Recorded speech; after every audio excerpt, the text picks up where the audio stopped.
right from there. Right. So last session, I think if you remember from before that, we were on boats heading towards a small island in the lake, and we got jumped by fish. Does that ring a bell? Yes, yeah. Yeah. Well, the last session was pretty much just climbing on the island and spending a lot of time being annoyed by a stupid bird. That's a rock ostrich. Yes, I believe the bird. We revealed the bird at the end of the session before the last session, so I think Anthony did see it, but just to remind everyone what it looked like. Let's see, can I bring it back here? There it is.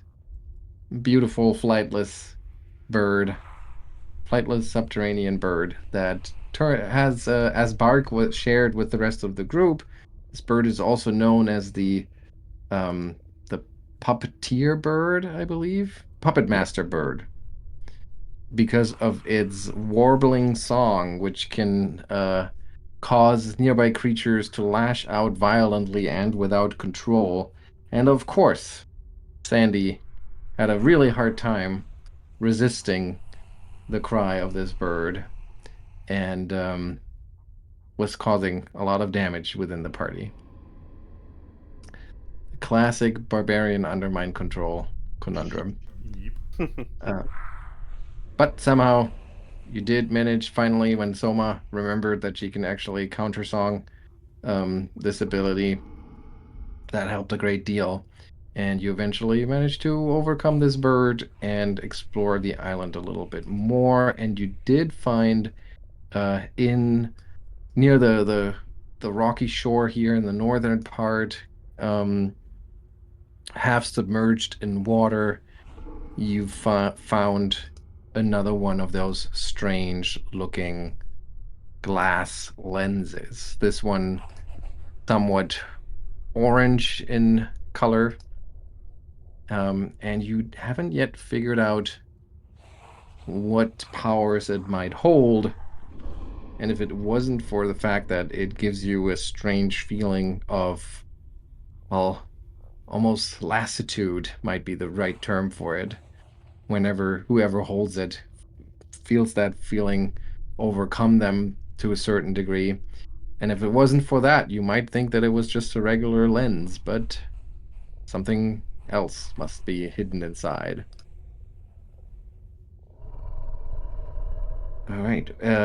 I believe Sam, I think, or was it Matt at the time? I'm not sure, but one of the group was also scanning the your surroundings, trying to maybe keep an eye out for more dangers. And you noticed to the northeast over here what Oh, yes. clearly looks like a stone ledge that surrounds a structure built into the cavern wall. Clearly not a natural rock formation, but worked stone. And from where you're standing here, again, distances are somewhat simplified here. I would say it's probably closer to like 100 feet away. You see that the ledge is thick with lichen and barely wide enough to stand on, but there is a single iron vault-like door with a metal handle that you can spot all the way up here in the northeast. And that's where we stopped last time. So let's pick up from here. Sam, would you be willing to take over Sandy for today again? Yeah, sure. All right. Let me see what the ownership situation is. I'll give you proper permissions here. There we go. And I think I have.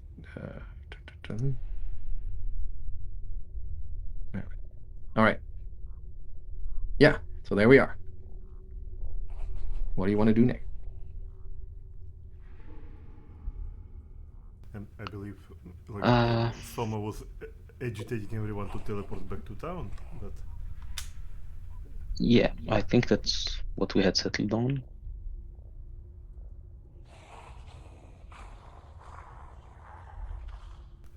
But if we have Okay. any means of taking a look at that ledge, we might stay a little bit longer.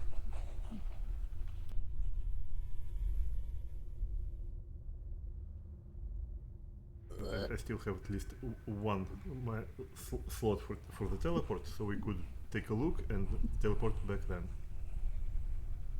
I have no idea what I have on me. Did I cast a lot of spells last time? Doesn't look like it. I'm not sure. Bark was looking for the lens, so Oh. Let's see. He used mostly timber. Well, that's... Yeah, I mean, it's standard.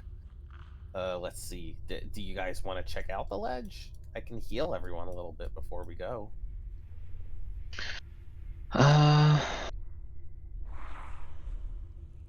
I guess we could just hang out here for 30 minutes or something.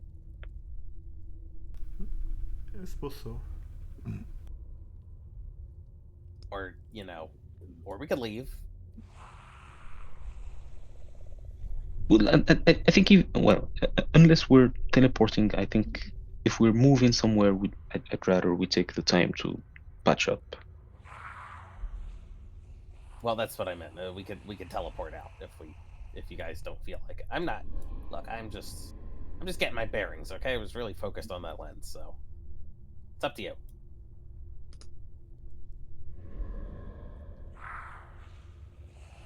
Souma? Well, I don't mind. I believe we have already discussed the feasibility of camping here with all those eggs lying around, which we might convert into breakfast. All right. So I suppose we might as well try to do that, because hopefully nobody try to ambush us here in the middle of the water on an island. Right? Who knows? We'll see. Seems unlikely. There could always be a ghost. Ghosts. Wait, but ghosts can't cross water. No, wait. I think I'm getting confused.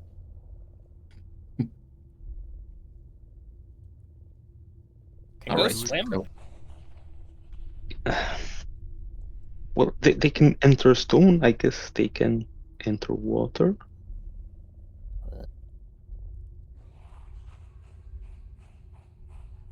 Anyway, sorry. Do your thing. Should we just maybe move the time forward 1 hour or something and just get everybody to full? So you want to take a break for an hour? Yeah. And just heal, Okay. heal. Well, before you heal yourselves up, let's see what we're gonna do. See how bad of a mistake this was. Well,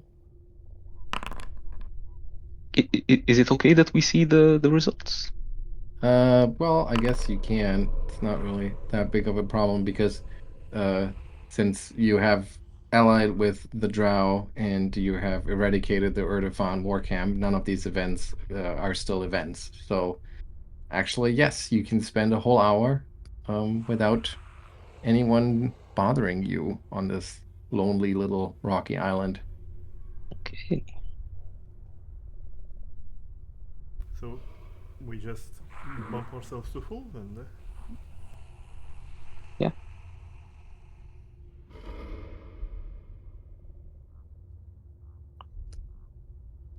Need to see though.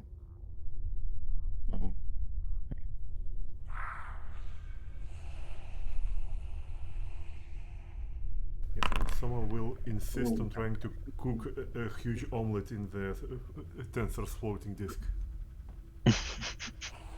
Okay, so you does- crack does- those. Does Bark happen to have any cookware? I mean... Or is he a nuts and fruits kind of guy? Cook. I don't know what you're talking about. I mean, why spoil perfectly good fruit and vegetables, you know? No. It kills all the freshness. It takes the nutrients out, you know? You lose a lot of the nutrients when you cook it. Makes sense. there are only 2 eggs. They're quite sizable though, so they should feed all 4 of you nicely. So you crack those 2 eggs open and dump them onto your small platform. Some of it is gonna run over the side of it because it's not really made to hold any liquid volumes like that. It is Trying to somewhat. heat it up. What's that? I believe it was supposed to be at least a little bit concave. Well, a little bit, yes, but not enough to work perfectly like a frying pan. It's more like a griddle. So you have to work hard to keep all of the eggs on there, especially because you have a hard time heating it up. Give me do you have any relevant skill here? Either survival or if you have any, we rarely use something like that. Isn't there even a profession equivalent? I guess a lore would be the most equivalent thing. Well, my lords are in Roseguard, and Yeah.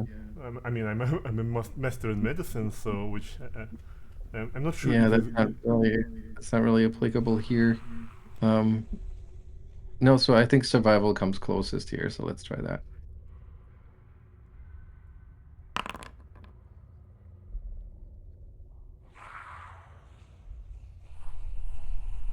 Ooh, well, I think it was meant to I be. guess yeah, I guess you get like a small one of you I'm sure has a dagger of some kind and you use it to like scrape the eggs back onto the platform and they take quite a while to cook. It's almost like it's more like they're getting poached because it's hard to heat up the platform or that floating disc.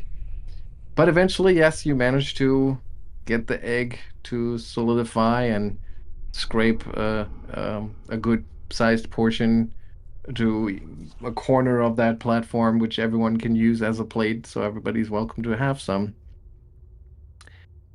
Um, I assume everybody's gonna eat some of it, or how do we Yeah. feel about that? Okay. Bark kind of pokes at it a little bit. He gives it a couple sniffs and then he decides to give it a try.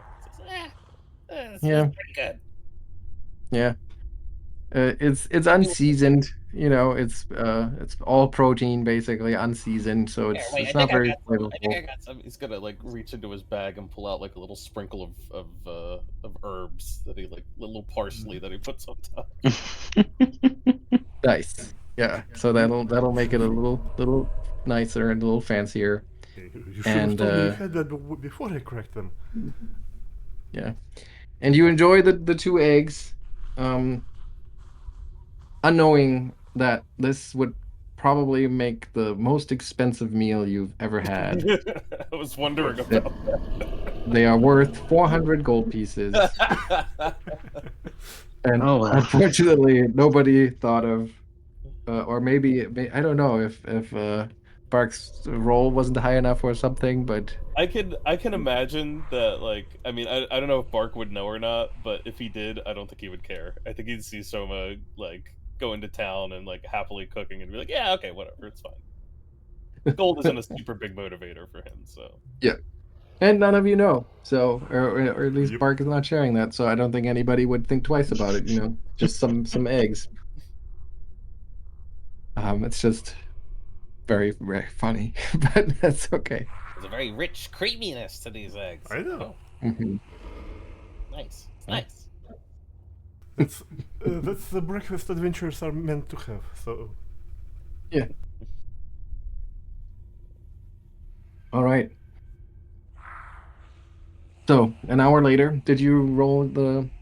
Oh, I see. You use your abilities to fill up. Okay, yeah. An hour later, there hasn't been any movement over there on that ledge.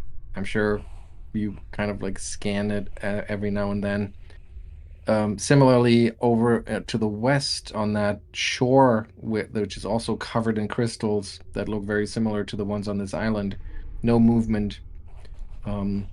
So you really do seem to be alone in this particular area. What do you want to do? Maybe just before we head out, can we try to figure out what the thing we just got means? The lens? Yeah. Yes, I believe you can. I think Soma has it right now. Mm-hmm. Yes, there it is.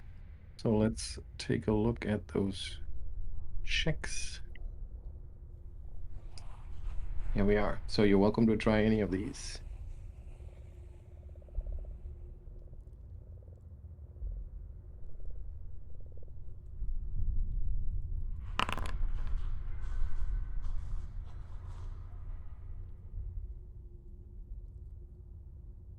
Okay, I see Soma's trying, Sandy's trying.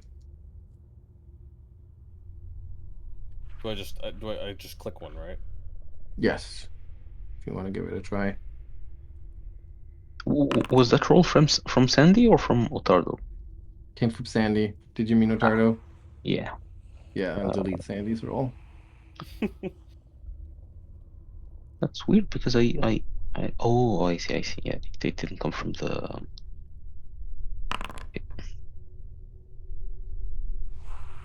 All right. Well, none of you have a clear idea of what this thing might do.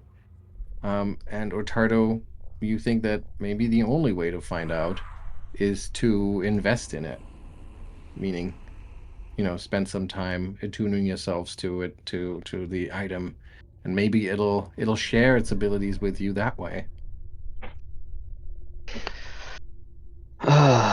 That doesn't sound very wise, but Well, if it doesn't, then I probably should try it.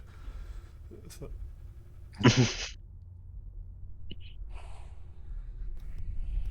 after all, I mean, I'm already like carrying like a little treasure room in my pockets right now, so I might as well see what it does. By the way, and like while we're at it, Soma also will show the dagger that she used to crack this completely ordinary eggs, and see like what was this thing? Where does anyone remember where we picked this one up? Because it only shows as an unusual dagger, so I don't actually remember where I got it.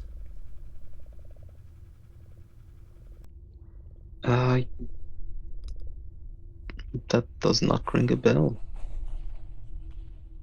Can we also identify Can we it? try? You want to try to identify this one? Sure. Yeah. Here are some checks you can try. I hope I didn't cook with a dagger of venom. You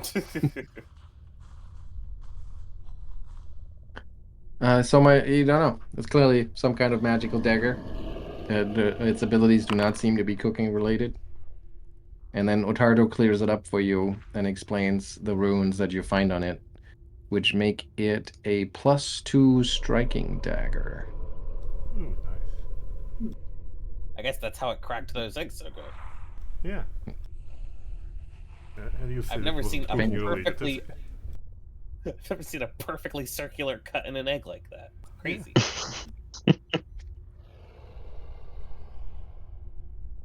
Yeah, I'm feeling like I'm like I'm a character in Toriko right now. It's like cooking monster eggs with magical tools. Hey. All right.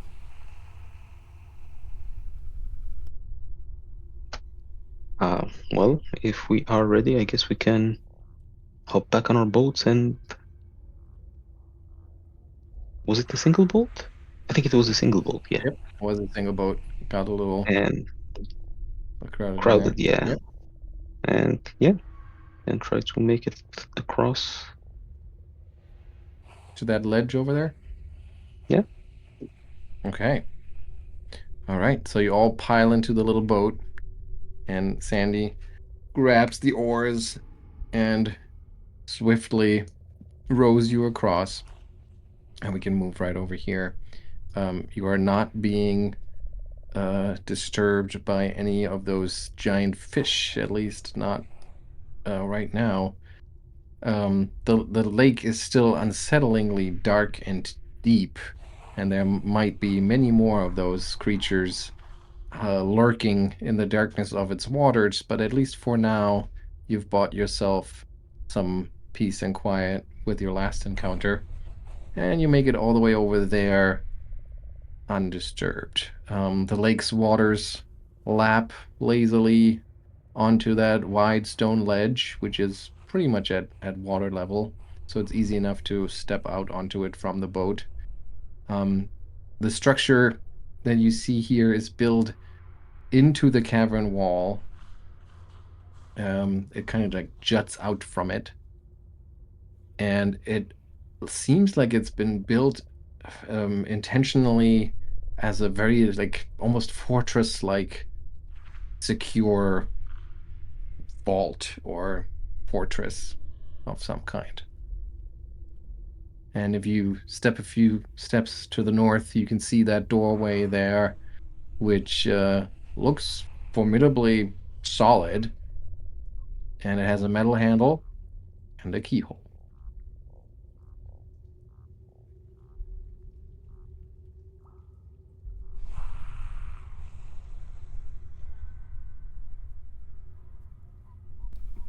I suppose we should inspect this door more closely for both in case of traps and then maybe if some hidden messages on it saying like "Don't fucking open it" or something to this effect. All right, everyone who wants to inspect the door can give me a check here. Ooh, Soma. Soma, you are impressive.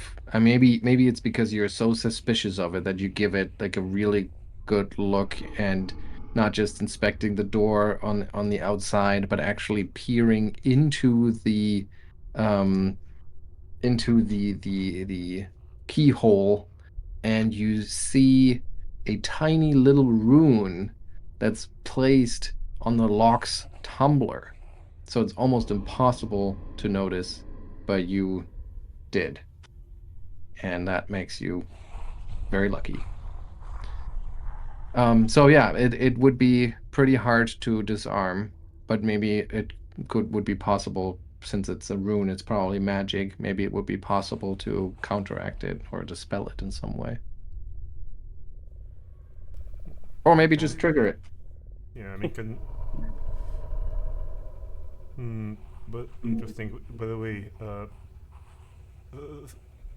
Sir Ottardo, can you please walk really far away from here?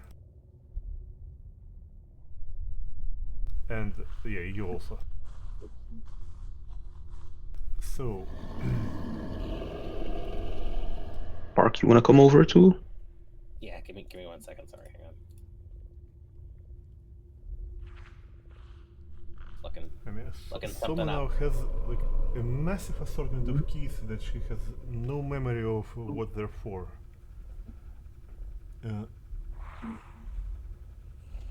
But in this case, I think she will also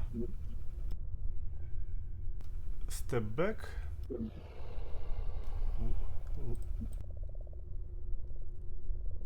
Will cast Mage Hand, which now reach increases to 60 feet, which is quite okay. So what are you trying to do with that mage hand? Well, Soma will grasp one of her lockpicks, and after positioning it carefully, she will step backwards and jam it into the door, which is for the gameplay purposes. She doesn't try to pick the door. She just shoves the pick in hopes to trigger the trap. Gotcha. Okay. All right. So then here's what happens. So the lockpick floats over there, and the unseen hand, or I don't know, maybe you choose to have it be ghost-like. Is how you manifest the hand? It's probably invisible. Okay, so the lockpick just seems to float over there, slowly at first, and then that last little bit, all of a sudden it accelerates and gets jammed into the lock. And as you do that, a 30-foot cone of force blasts out from the door with what would probably be formidable damage to anyone who would be standing there. And it kind of destroys the lockpick in the process. Yeah, so that's what happens. The door itself, it seems to be, it's like the force blast is coming straight out of the keyhole. The door itself is completely unaffected by it. Of course, of course. No. Now the good question is how many lockpicks does the fifth tool have?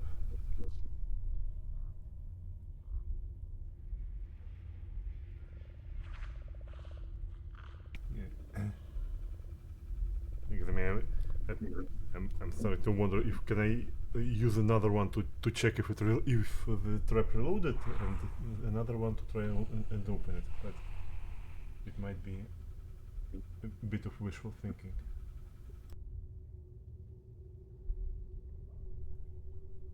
So what are you doing?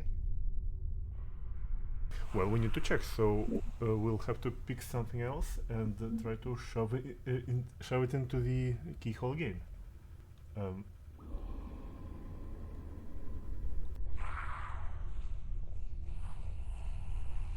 So, what do you do? Oh, I have this copper key I can sacrifice. We're probably not going to use it anyway. We'll carefully scuttle back in and repeat the operation. So she will hang this key next to the keyhole, run back and shove it in. All right, and the key doesn't really fit the hole, so you just try to, and the mage hand doesn't let you really, it's not really articulated, so it's hard for you to align the key. But you do bash it against the, the handle and the lock area a few times, and nothing happens.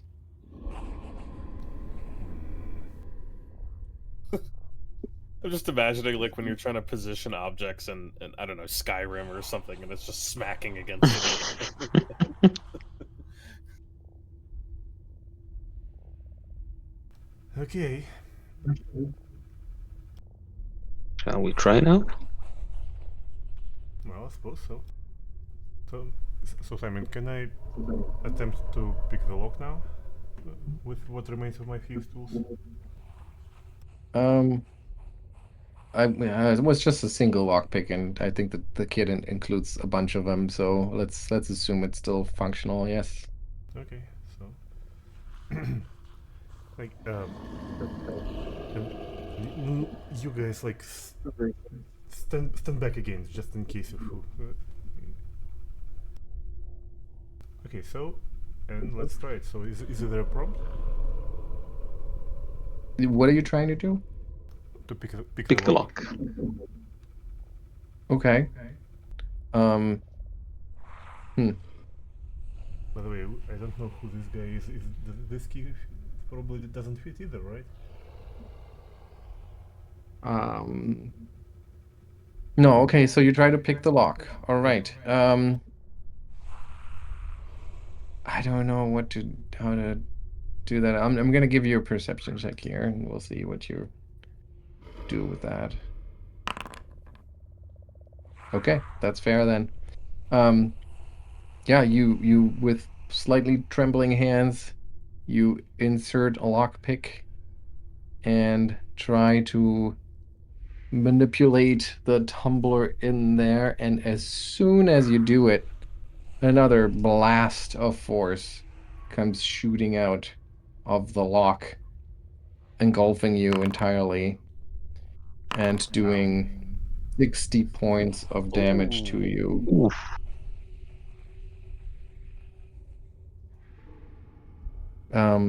You are also just pushed out, into the waters of the lake as you tumble backwards and splash into the water.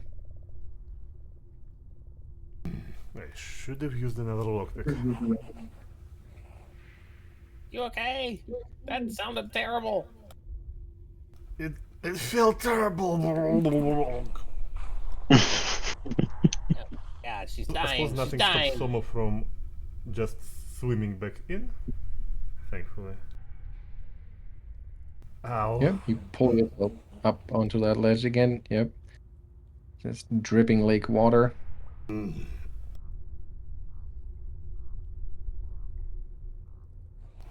Alright. Okay.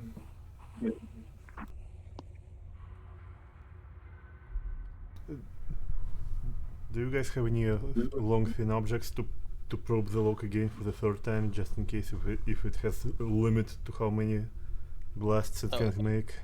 I think maybe Soba is best if we don't poke anything in the lock anymore. Something tells me it's gonna keep. You're gonna well. Well, I mean, it's pretty bloody painful to do it all the time.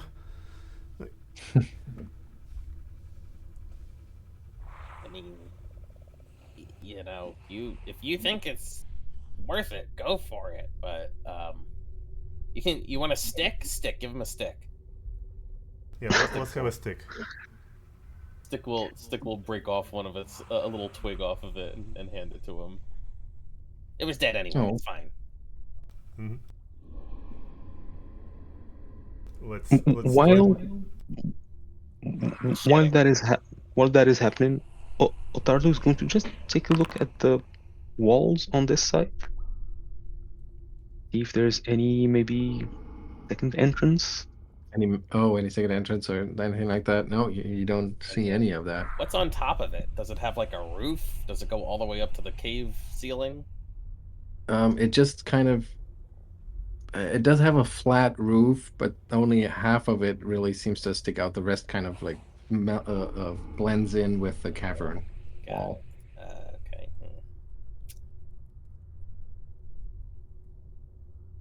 Well, I'm not one of those druids who can like manipulate like rocks and stuff. That's a whole different circle. But maybe I could grow a tree and the roots would eventually break apart the stone, but that would take a long time. Mm-hmm. Yeah. Well, we'll try to probe the lock like for the third time from the distance, and if it also blasts the twig away as well. So I think we will just say fuck it.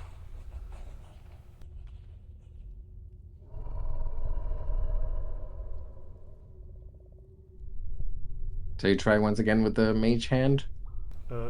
Yes. Okay, so you float that stick over there, and you once again, it's really hard to have that like the stick relatively to the keyhole is pretty big, so you just kind of like awkwardly try to wedge it in there and bash it against the door a few times. And the third or fourth time, finally, you trigger that trap again, and it once again blasts out in a cone, disintegrating the stick. Well, all right. I mean, I don't really have.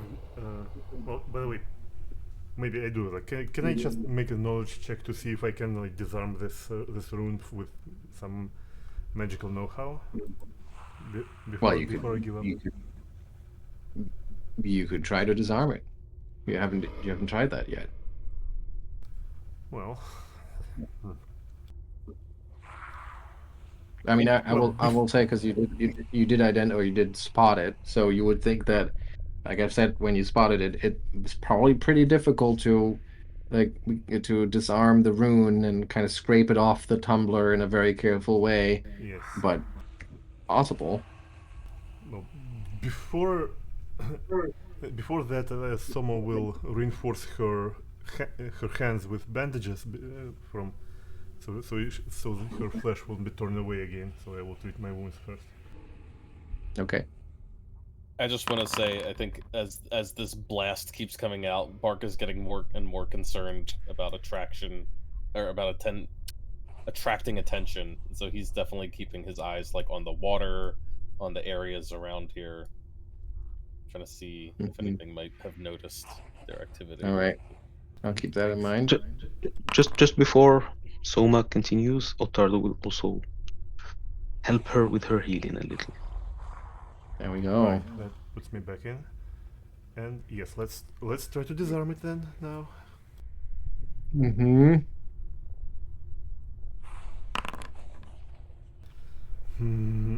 Wait a second. Right.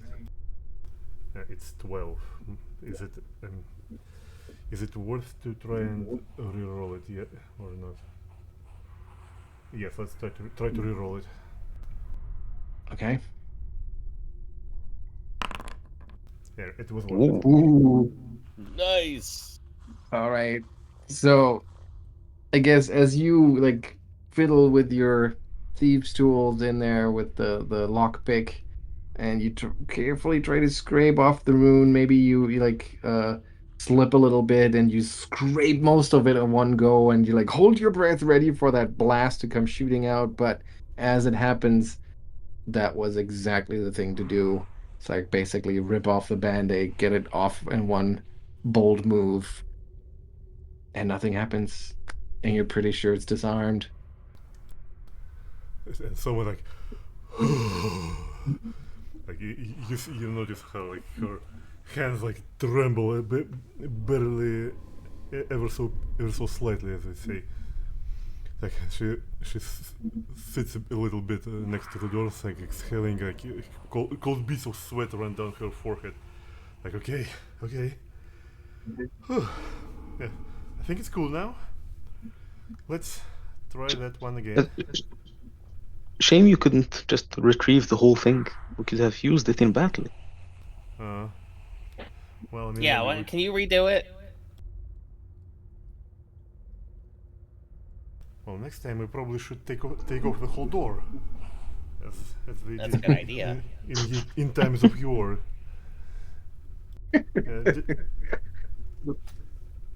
Did I ever Like a told tower you shield that can also blast. Yeah.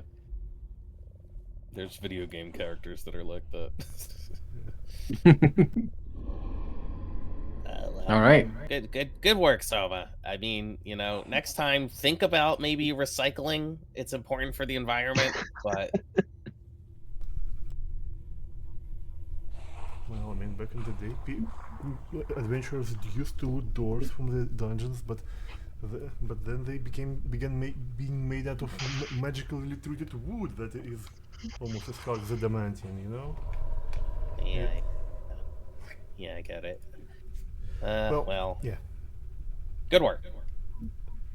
Okay, let's try to open it now then. Yeah, go for it.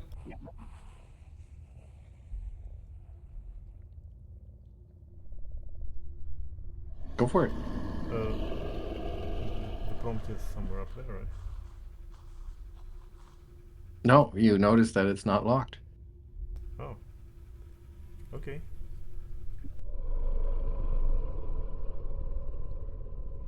And as you to your surprise, it is not locked. And you open up the door to find a room that has a thick layer of dust covering everything inside, except for some footprints that lead to and from the southernmost of 3 iron doors, which look very similar to the entrance. To the south, there is a statue, a towering statue, more than life size, of, as you have seen her now multiple times, of what is clearly supposed to be Belcora, but in a very flattering depiction, also covered in dust.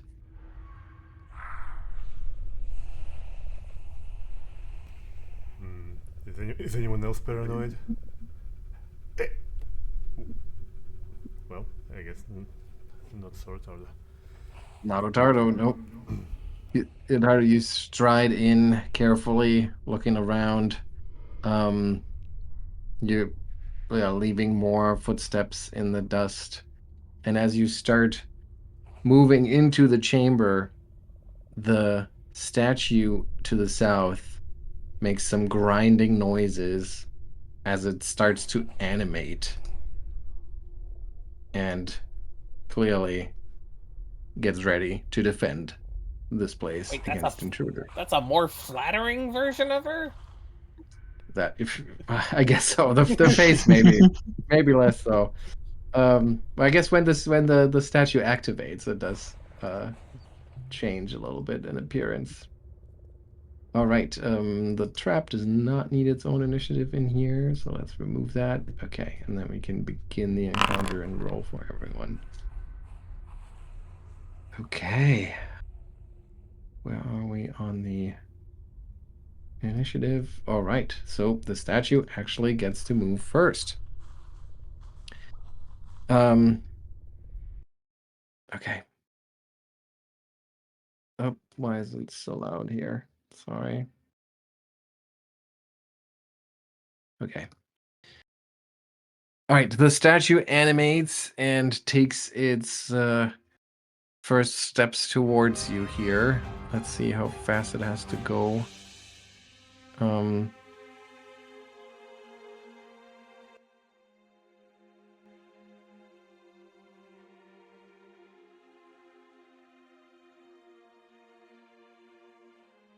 Okay. Sorry.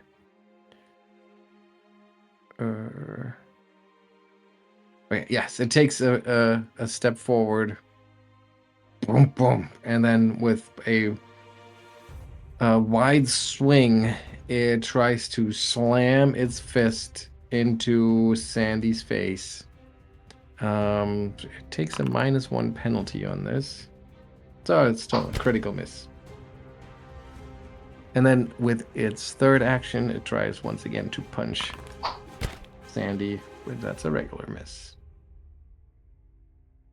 All right, and then it's Bark's turn. Right, let's see what we got. Big ol' statue.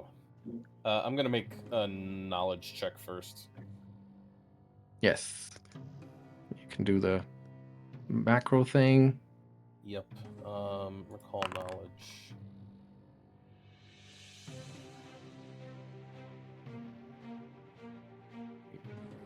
Okay. Oof. Well, and maybe it's Bilkora's spirit itself that is animating this statue. So maybe you can find a way to coax it out of the statue and then fight her actual spirit. She must be hiding in there somehow. Remember when we beat the snot out of her spirit before? Well, she's hiding in here now. This is 100% factual. I know this. And he's going to. I switched up my spell list. I don't.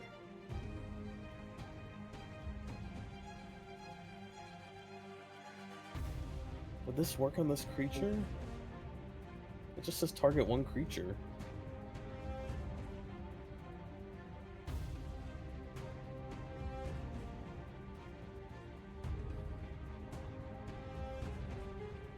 Oh no, never mind. Sorry, I don't want to do that. So it missed Sandy. Okay, sorry. I'm just gonna keep it simple until I know more about what's going on. I'm going to cast. Oh shit! I wish I prepared that one. Oh, that's so stupid. I'm just gonna do a timber. It's hard to know what's happening, so.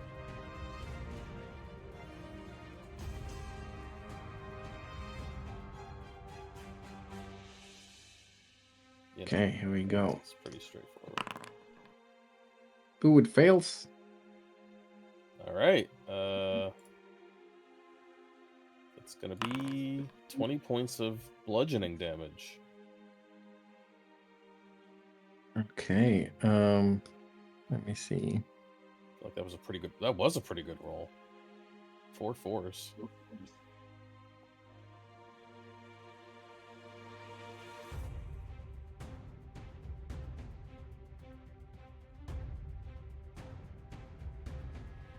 cantrip upgrade now?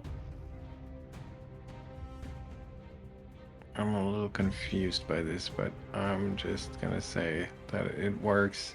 So we'll have 20 points of damage here, but only 10 of those go through. So it's old clay, seems brittle, but there's so much of it. It's quite solid. Okay. That's my turn. All right, then it's Soma. Okay. Well, first thing first, we'll start again with music.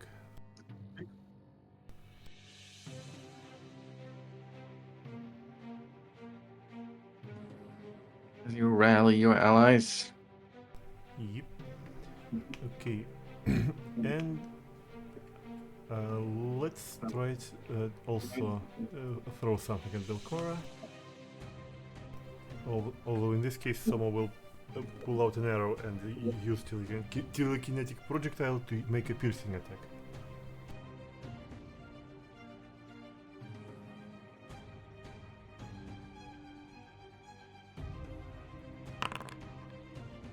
And you hit the towering statue. For 30 points, but again, some of that force just bounces off of her.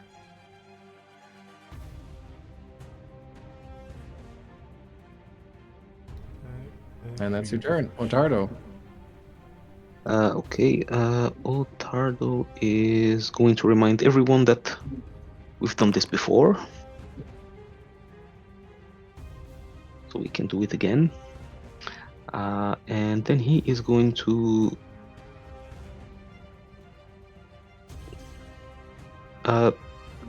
do his defensive advance, so he will stride up, raise his shield, and attempt to strike the statue. Wait, what do you mean we've done it before? Well, we've beaten But Belcora. Yes. Oh, but one of her statues? Never mind. And You it's a miss. implanted doubt in his mind now. That's right, Sandy. Okay, well, Sandy is going to charge in.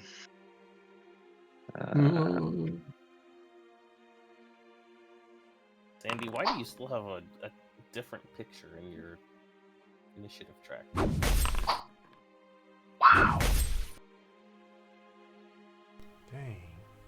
Sandy! Ooh, he just picks up where he left off last time.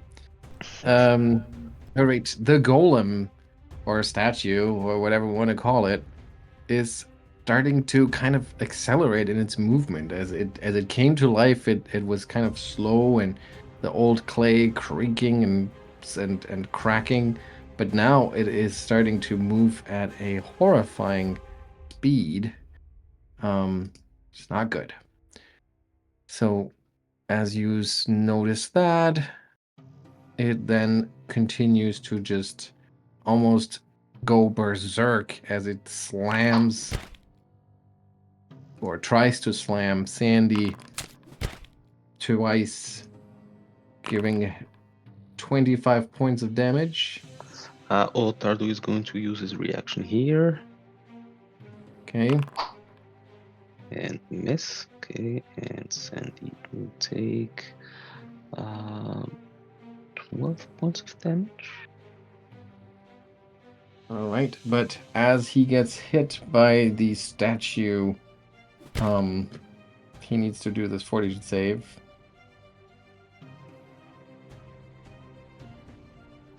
Okay, fortitude. Oh, what What just was that? happened? I don't know. Oh, I think. Okay, I know. Sorry. Let me just put him back to full, and I didn't take any end damage. That's not good. I know what happened. I was in the middle of editing his damage, his health. When I went to click on fortitude, then I think it just had the field empty, and it sort of tried to save that. Gotcha. Okay, so let me. Did I roll? Yeah, okay. The roll for fortitude is there. Yeah, but you do need to also make sure Apply that he the has his damage. weapon in hand again.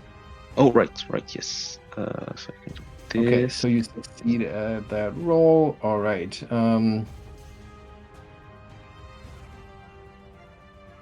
Okay. As Sandy gets hit, though, he does go prone under the brute impact of that slam, and then the golem just switches targets here. Tries to bring down Ottardo as well. But misses. Bark, your turn. I had to reload Foundry, and it's taking Okay. a minute to come back.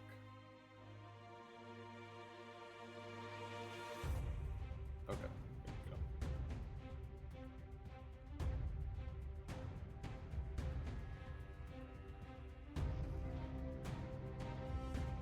Okay, so I'm sorry. What is so? It's hasted now. Is that what I'm? Quickened, yeah. Quickened. And when it hit, I'm sorry. I was completely distracted by reloading. When it hit, When it hit Sandy. Sandy, it knocked him off his feet. So Sandy is currently prone. Okay, that's all. Okay. Yeah, Barca's going to take a little step back over here. Stick is stuck in a wall. With him. And he is going to. God, I just don't know what to do about this stupid thing.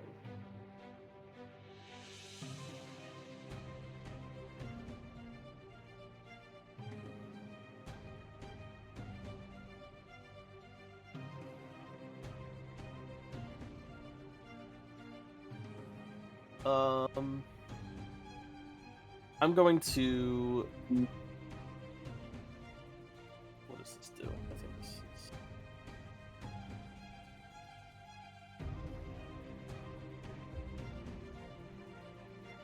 I mean, we'll try it. Okay. Since Bark sees that this thing is now moving faster as it comes to life, he's going to try to slow it down and cast Tanglevine on it. All right. It's a critical hit? Critical hit, yeah. So,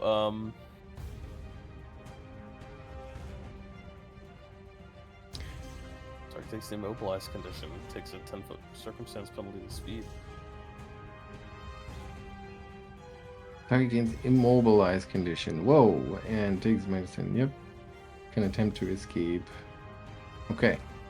All right. So those vines just start to appear from thin air all over the statue's body and then quickly constrain it so that it seems to be unable to move. Spell effect Tanglevine. There we go. Okay. Can't use any actions that have the move trait. That's it. So it can still attack and everything. But yeah, he just holds it in place and he says, if you want to get away, now's the time. Or, I don't know, reposition or something. I don't know. That's it. All right. And then it's Souma.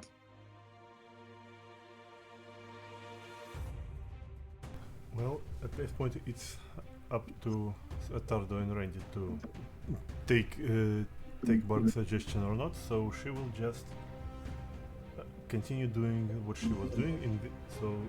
In this case, will inspire defense.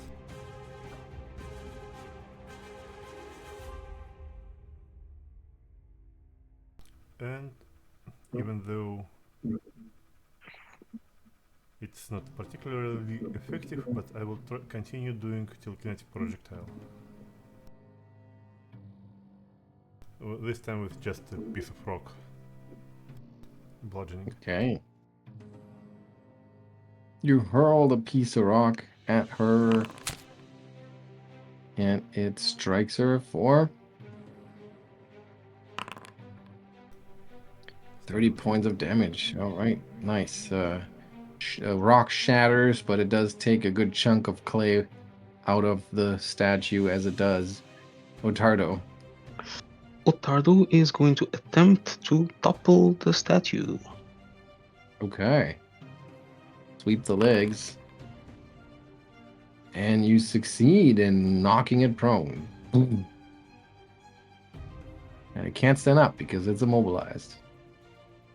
For now. He will follow up with an attempt to strike it. That's a miss. And for his last action, he will raise his shield. Okay, and then it's Sandy. Well, Sandy is going to... Oh, he is prone himself. Okay, so yeah, for first action, he will attempt to stand up. Mm-hmm. There. No reaction from the statue. You can't react to it? Nope. And then... Well, Misses twice. Alright.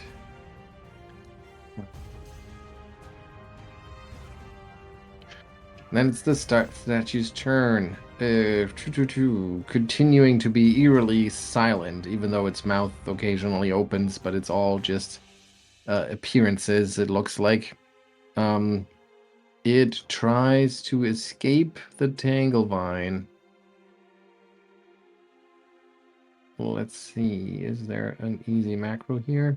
Can attempt to escape against your spell DC.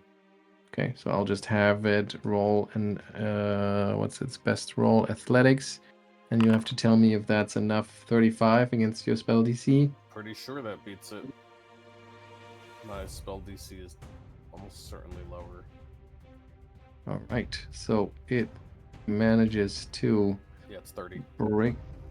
Okay, so it breaks out. It's a regular success. It breaks out, gets free, is no longer immobilized, but still prone. Second action is to get up from prone. Then it has 2 actions left.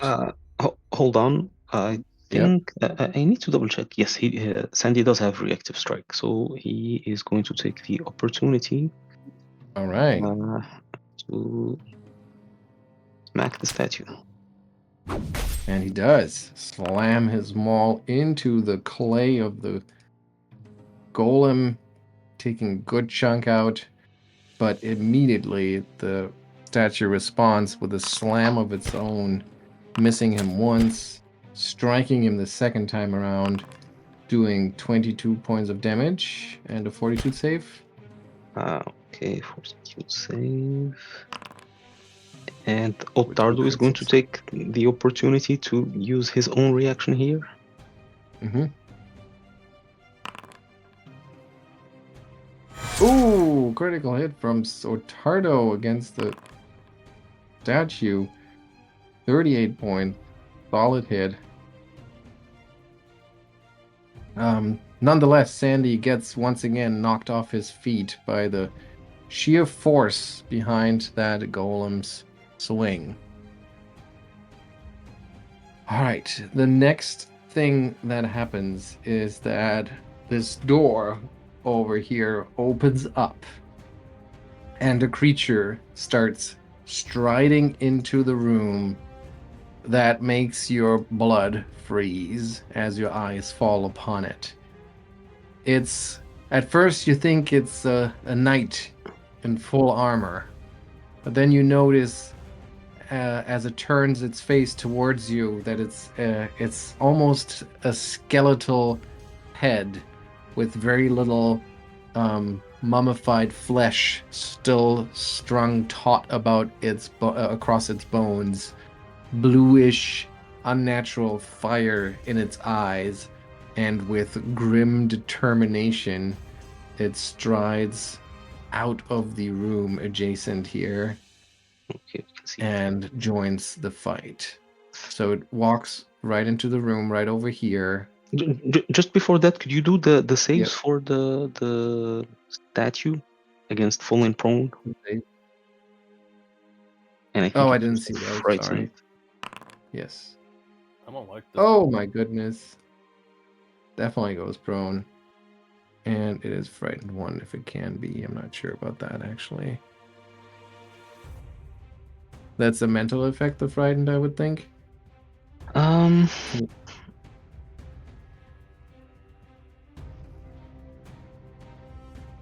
Frightened. Oh, it doesn't list anything. No, not frightened itself wouldn't, but the Dread Martial aura should have traits. Okay, the aura. I can tell you that. If I come here.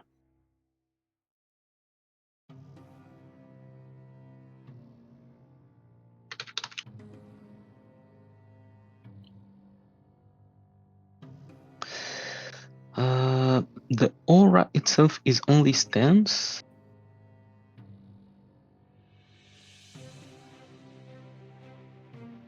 Yeah, it just says frightened. It doesn't say like this is a whatever effect. You can have no.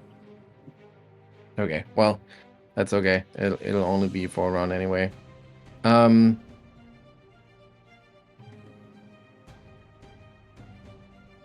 Oh, hang on though. Because it's demoralized basically, and that is a mental effect, so it is immune. That makes sense. Okay. All right. So that strange skeletal knight strides into the room, and as it moves around, that just confirms that your worry that it's not just a mere skeleton, because it walks around with like measured steps and tactical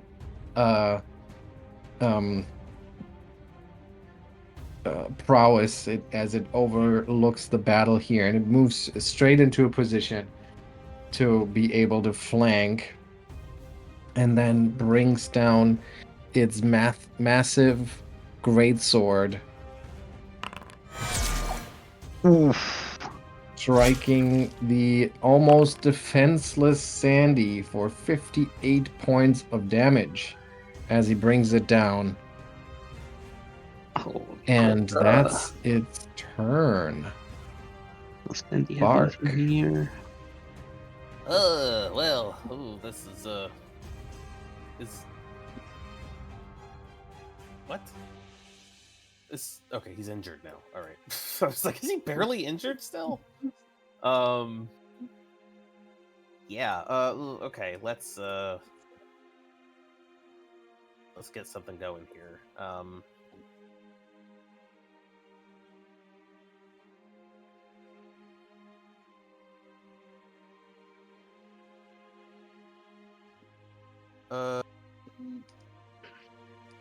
Okay. Well, I'm assuming that Velcora's spirit is in there. This thing's definitely undead. So we are going to cast Field of Life.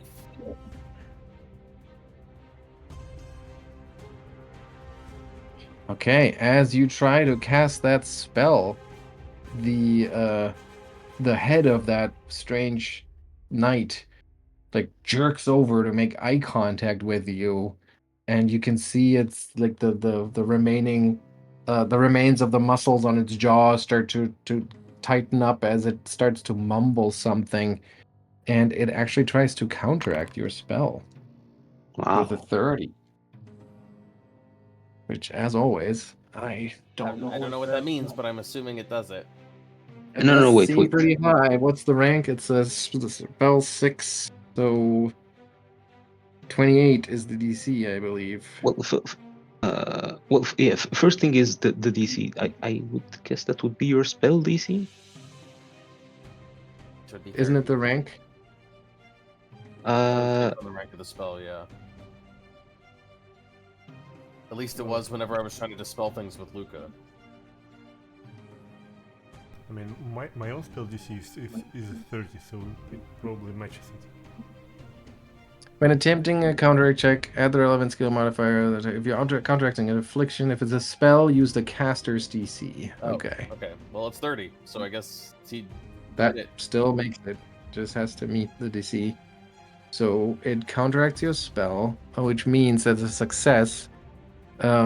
Wait, counteract the target if its counteract rank is no more than one higher than your effect's counteract rank. I don't. What?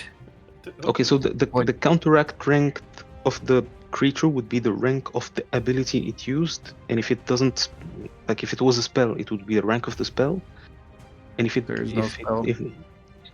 there isn't, then basically you estimate as if it was a cantrip. What? So imagine that that creature is a spellcaster and it has access to cantrips. What would be the rank of its cantrip? Usually it's like level divided by 2 plus 1. Yeah, half its level.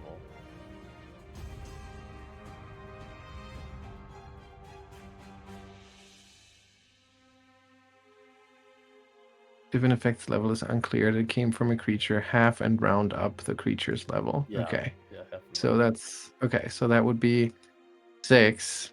So it's a Okay. counteract rank of 6. Is that right? Yeah. And the target counteract rank of the target, since this is a 6 level spell, it is within +1, so it is counteracted. Which I believe means you lose the spell. Oh.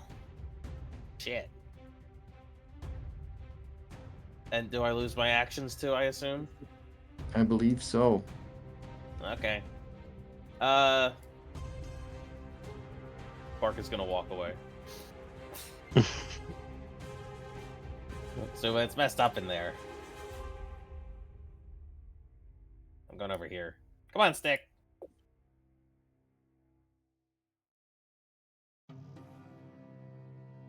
Stuck on doors. Okay. I guess I'm done. Okay, Soma. Well, it's kind of a shame, but firstly, let's continue protecting everyone.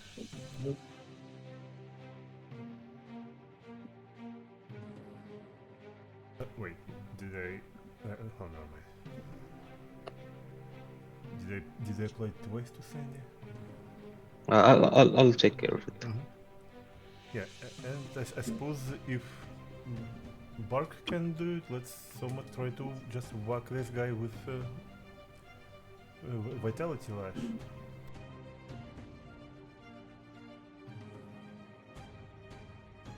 It's probably.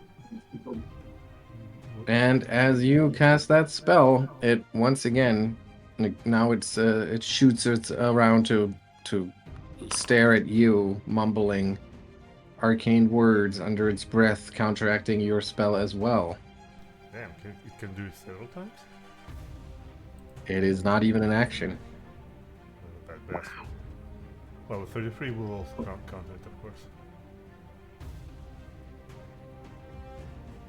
Well, guys, I mean, you really should get that statue handled right now, because we're fucked right here, and that would be it.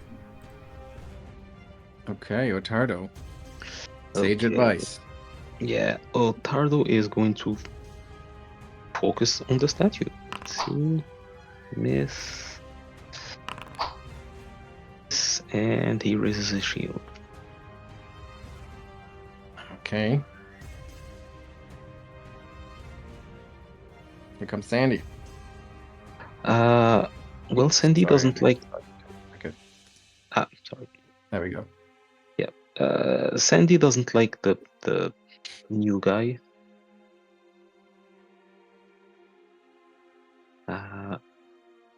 So he is going to switch targets. From prone. Wait, oh crap! Yes. Well, he's going to try to stand up. And as he does that, the new arrived knight brings down his greatsword on him once more, striking him for 22 points of damage as he gets up. Okay. Well, Ottardo is going to react to that.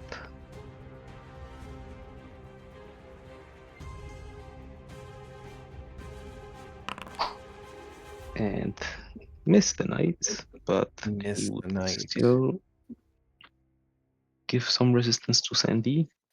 Okay, so back to Sandy. Yeah, he will try to strike the knight. And he succeeds. Ooh, doing 37 points of damage, which go through in their entirety. Nice. And another strike for another good amount of damage, smashing the knight's armor, denting it. You hear the cracking of bone as he starts to take that knight apart. The golem, however, is also still a threat, major threat, of course, especially giving all of its actions. So let's start by brutalizing Sandy here. So a berserk slam followed by some damage. 30 points. And a fortitude save.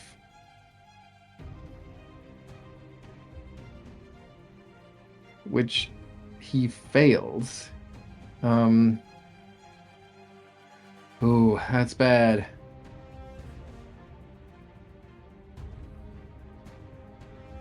Hang on. So that's a creature. And spell. Okay.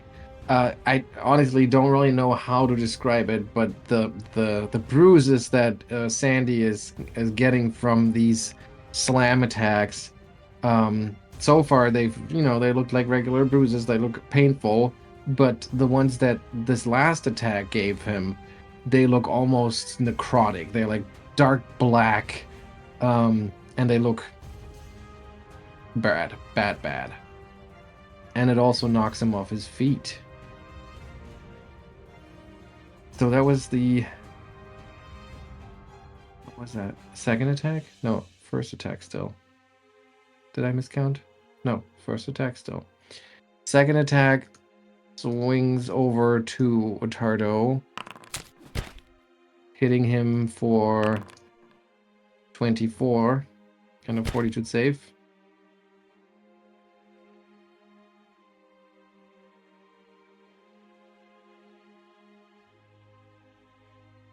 And Ottardo, this also knocks you off your feet, and you also notice, or if somebody watches him, they might notice that the wounds look terrible that this thing is inflicting on him.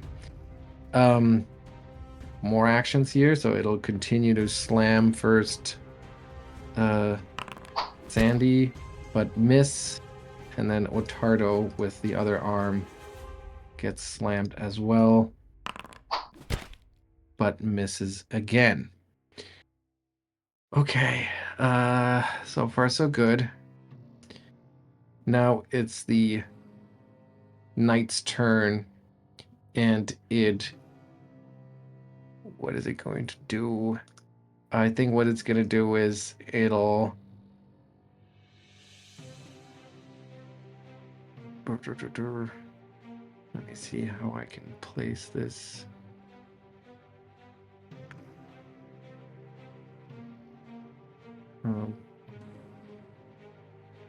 Yeah. Okay, so it'll move down one step here as one action, and then with the remaining two actions, it unleashes a devastating blast of energy that washes over Sandy and Ottardo on the floor, and also catches Souma in the doorway, and also catches the golem. It doesn't seem to care about that. So that will be reflex saves, please, from Is that a everyone. manipulate action? Manipulate? No. Yeah, okay. So it's not like spell casting. I don't think so. No. Okay. All right.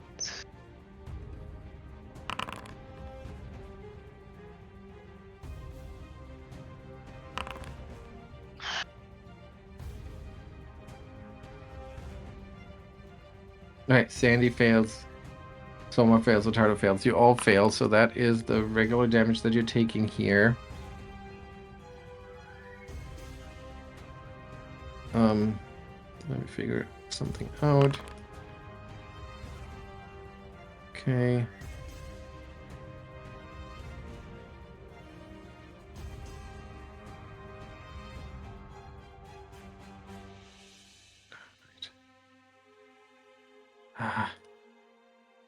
And let's see how the golem is affected here.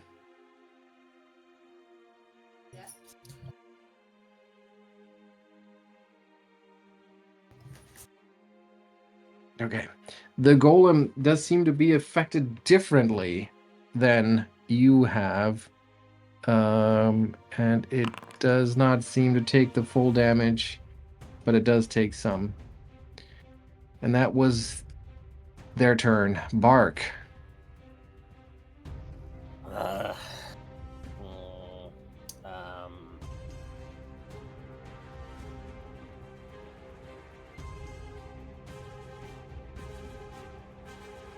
might as well help. So Bark is going to conjure up a bunch of branches and vines and roots that grow around him, and as he does, he's going to get the evergreen vitality. Actually, no. Let's do overwhelming Ottardo's undead- going to mention is going to mention we're retreating out of here. Oh, I can't hear that. I didn't. Did I catch that? I don't know if I caught that. All right. Well, in that case, retreating.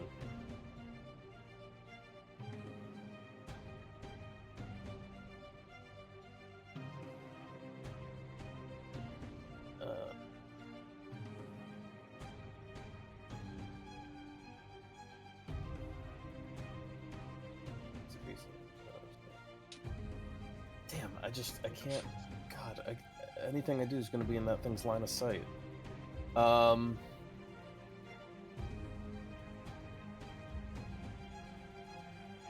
going to cast. Maybe this will help with getting out. I don't know. Maybe not. Shit, I can't even ready. I can't ready spells. Son of a. Okay, I'm going to cast this. Which is just affecting myself. So I'm going to begin radiating healing energy. If anyone touches me, they get healing. That lasts until the end of the day, so it just loses power until that time. I mean, That's it. not to bother anything. Sorry, but it says costs 1 minute. Son of a. does Never say cast mind. I one. don't cast that either. God, I should have cast that at the start of the day. I run away. Run over here. And did we take the boat over here? Yes, you did. I get in the boat and I man the oars. I pick up the oars, and that should probably be my turn.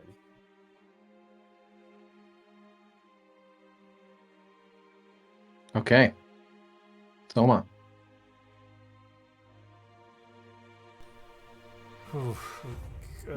Suppose someone will have to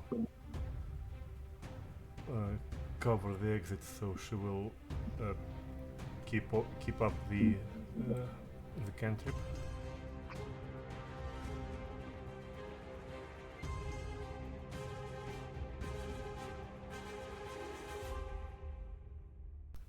And I think I will try to make another test here for this bastard, and I will target Sandy with another spell.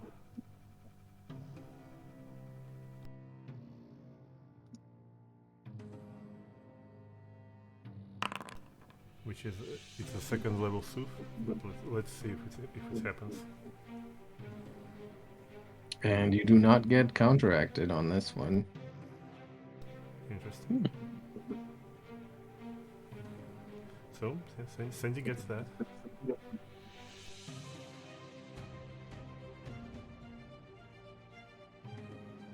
Ottardo's going to Ottardo. delay. He's going to delay to just after Sandy.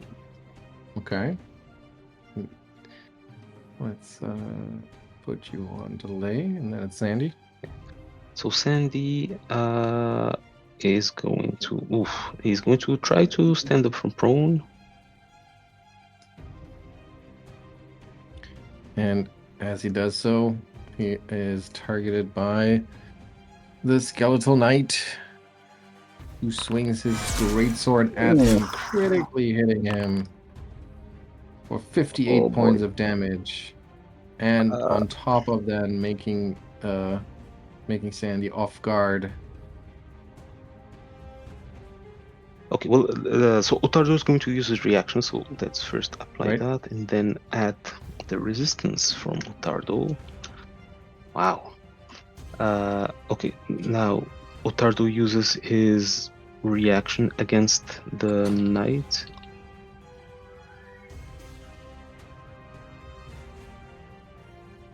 Why is Ottardo's attack bonus lower?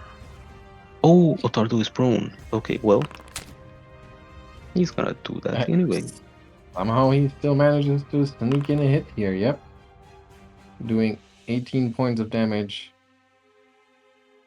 but riding some persistent damage on that. Okay, and now back to finishing Sandy's turn. He is going to stride away.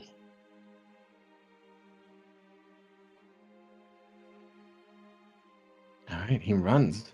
Really? Sandy, in rage.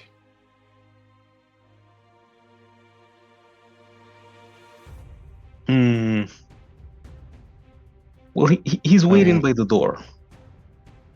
Okay. Yeah, I mean he can't use actions with a concentrate trade. You can't voluntarily stop raging. But yeah, I'm sure there's some sense of self-preservation. Okay.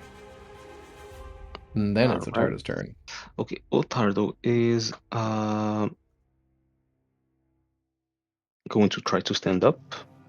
It's very kind of you to let Sandy eat that attack of opportunity.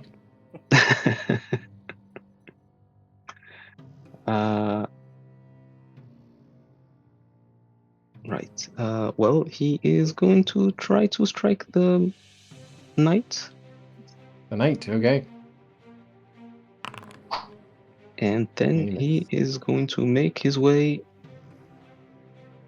on the other side of the door. Okay. The golem's turn, and it takes a step up here, sees Souma in the doorway, and then just reaches out to slam Souma for 27 points of damage, and I need a fortitude save.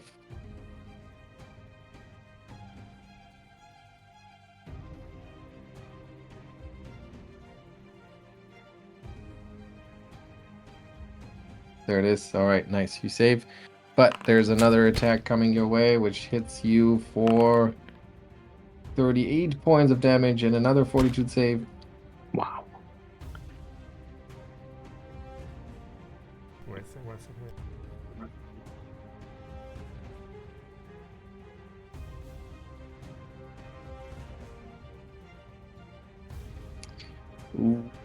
And yeah, that wound also looks bad. And then the final attack here is a miss. Right, that was the statue, but there is still the knight, and he walks up right up to that door, and with his sword raised over his head as he comes striding towards Souma, he then brings it down, striking her for 29 points of damage. And with his last action, he's going to slam the door shut. Wow. And then it is Bark's turn. I'll just ready in action to start rowing. That's it.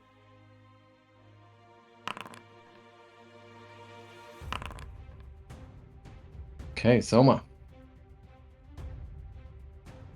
Let me see. I think her turn needs to change, but No, she's conscious. Yeah. oh, Yes. So, all right. I Someone don't know is why I in thought at actually. 6 hit points right now. Got plenty of hit points. It's like a full wizard's worth of hit points. Yeah.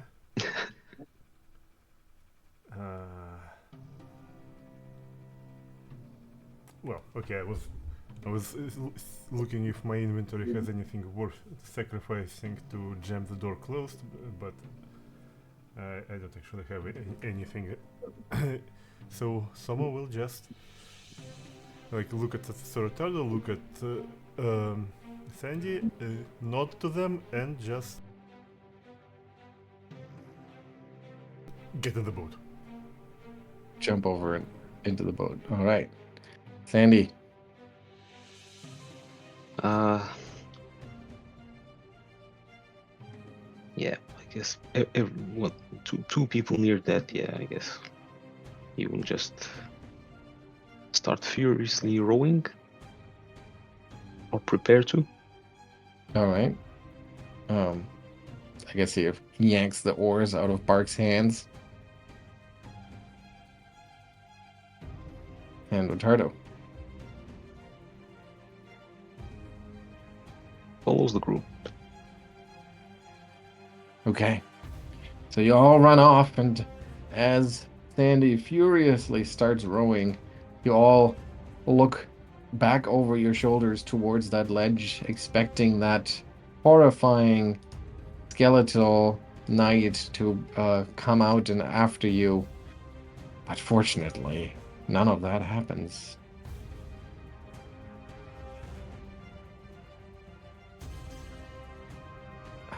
Sorry. Oh, all right. So where do you row, though? Just away at first, I'm sure, but then once you realize nobody is following you, where do you go next? Maybe that little, I don't know what to call it, with the place where we got the boat. Little dock. Yeah, the dock, and then we can lock up in the little home inside it. Well, home. I don't know The what to say. boathouse. Boathouse, yes. Yes. Okay, so you quickly pull the boat ashore and then pile into the boathouse. Why is it so hard to get you through the door here? What? I'm the GM. I don't care about walls and physical rules. Yeah, you quickly pile into the boathouse, closing the door behind you, and take a deep breath. You got away. All right, and I think now we probably should teleport back to the town. Yeah. Okay. Yeah. So So Souma will Souma, also like catch her breath. Will take out her new magical implement, which is like +2 striking dagger, and trace a teleportation circle around in the room, and start casting a spell for next 10 minutes. all right. While you do that, let me figure out the remaining damage that was still riding on the skeleton here. Okay, not that much. And 10 minutes later, you cast the teleport spell. And what's the target? Once again, the Crook's Nook, or where do you want to re-emerge? Well, I mean, at this point, someone will probably just want to be in Otari somewhere.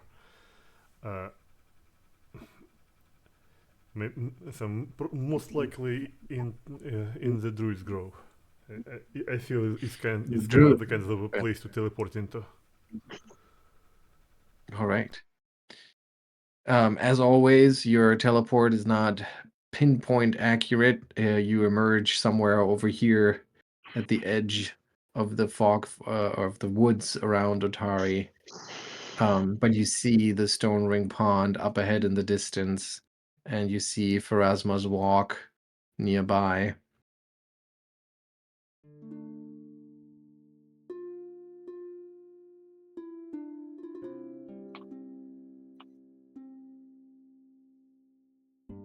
So what do you do?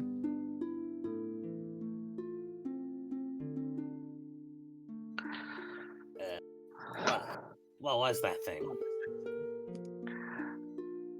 What was that thing? Anybody want to try to make a guess?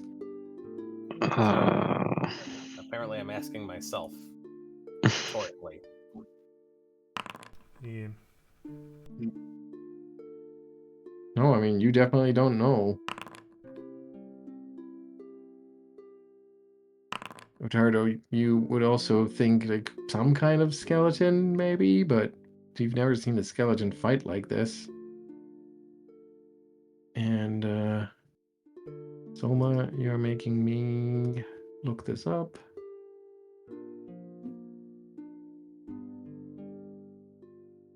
Is the DC for this thing? So, come on.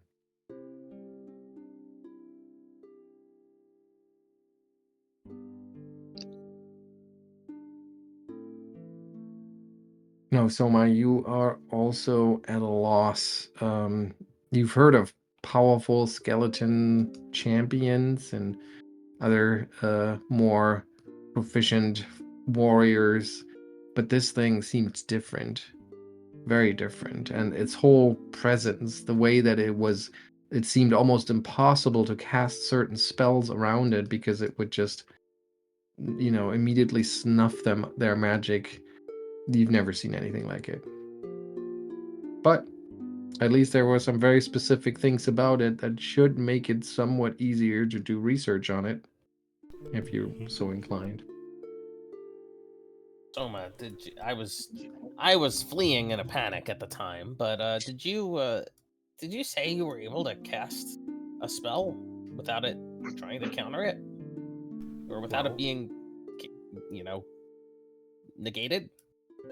Well, Soma will nod and say, "I was considering, like, I've tried to target that guy with with Vitality Lash, and it countered it. But then I tried to target Sandy with my Sue spell, which only heals your mind, and it didn't counter it. So my working theory right now that it tries to counter the positive spells, the vitality ones. I see. Well, huh. Also, if I think you probably caught a glimpse of that thing closer, but wasn't its armor covered in those unholy symbols of Nimbaloth? It sure Oh, was. I totally did not see that. Can you bring the art up again? Yes, I think I can.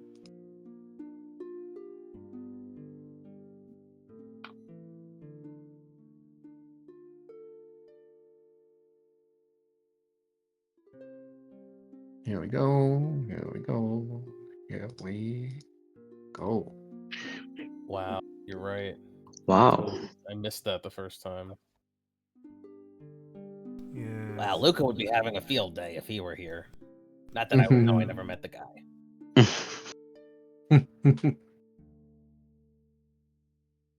Wow.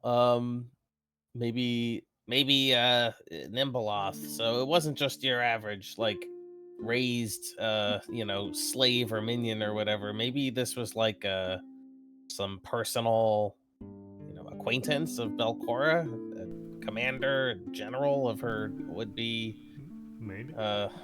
armies.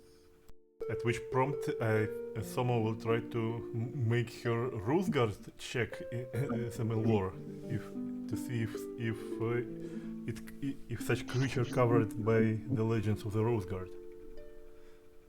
All right.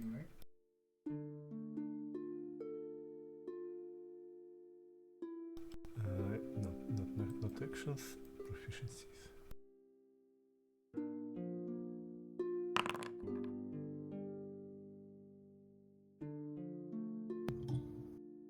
Well, you have not heard anything in the stories about the Rose Guard of them fighting a powerful skeleton champion.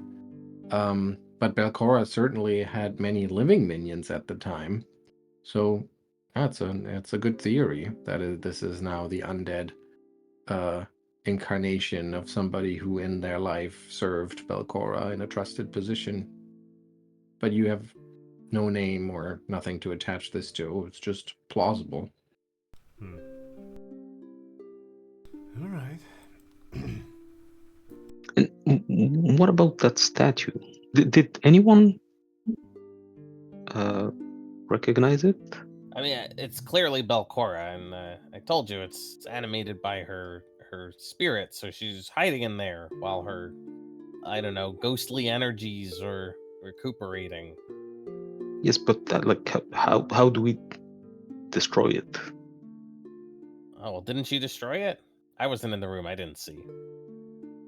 No. Oh,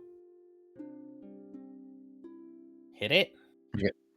My, Yeah, I think at this point Sandy would probably say, "Well, we came pretty close. Just hit it a few more times, and it would have shattered if you had just given me another minute." Gosh, you ran like little cowards.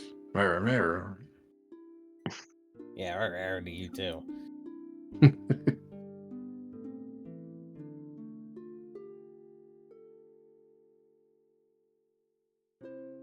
Sam, what were you rolling on off to figure out what that creature might be?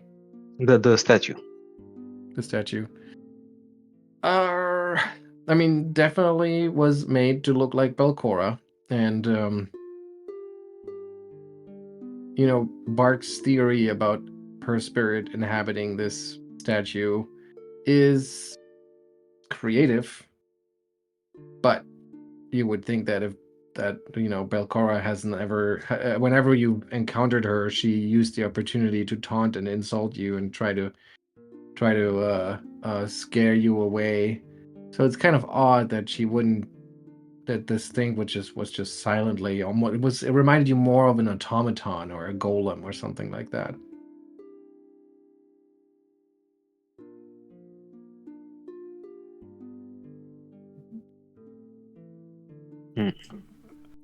I could recall knowledge about that. Maybe we should go ask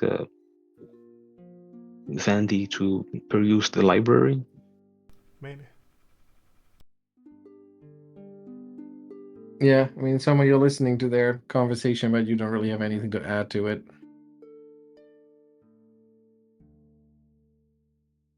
About the golem or about the statue, the presumed golem. Mm-hmm.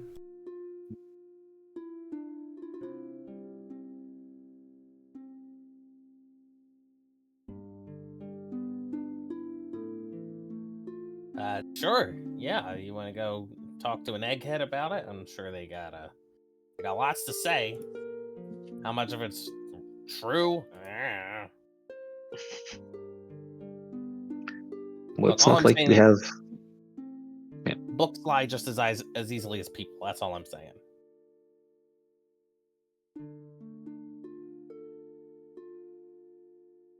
Well, it's not like we have a clue either way. Yeah, well, you know what doesn't lie? Trees. Trees never lie. Very honest.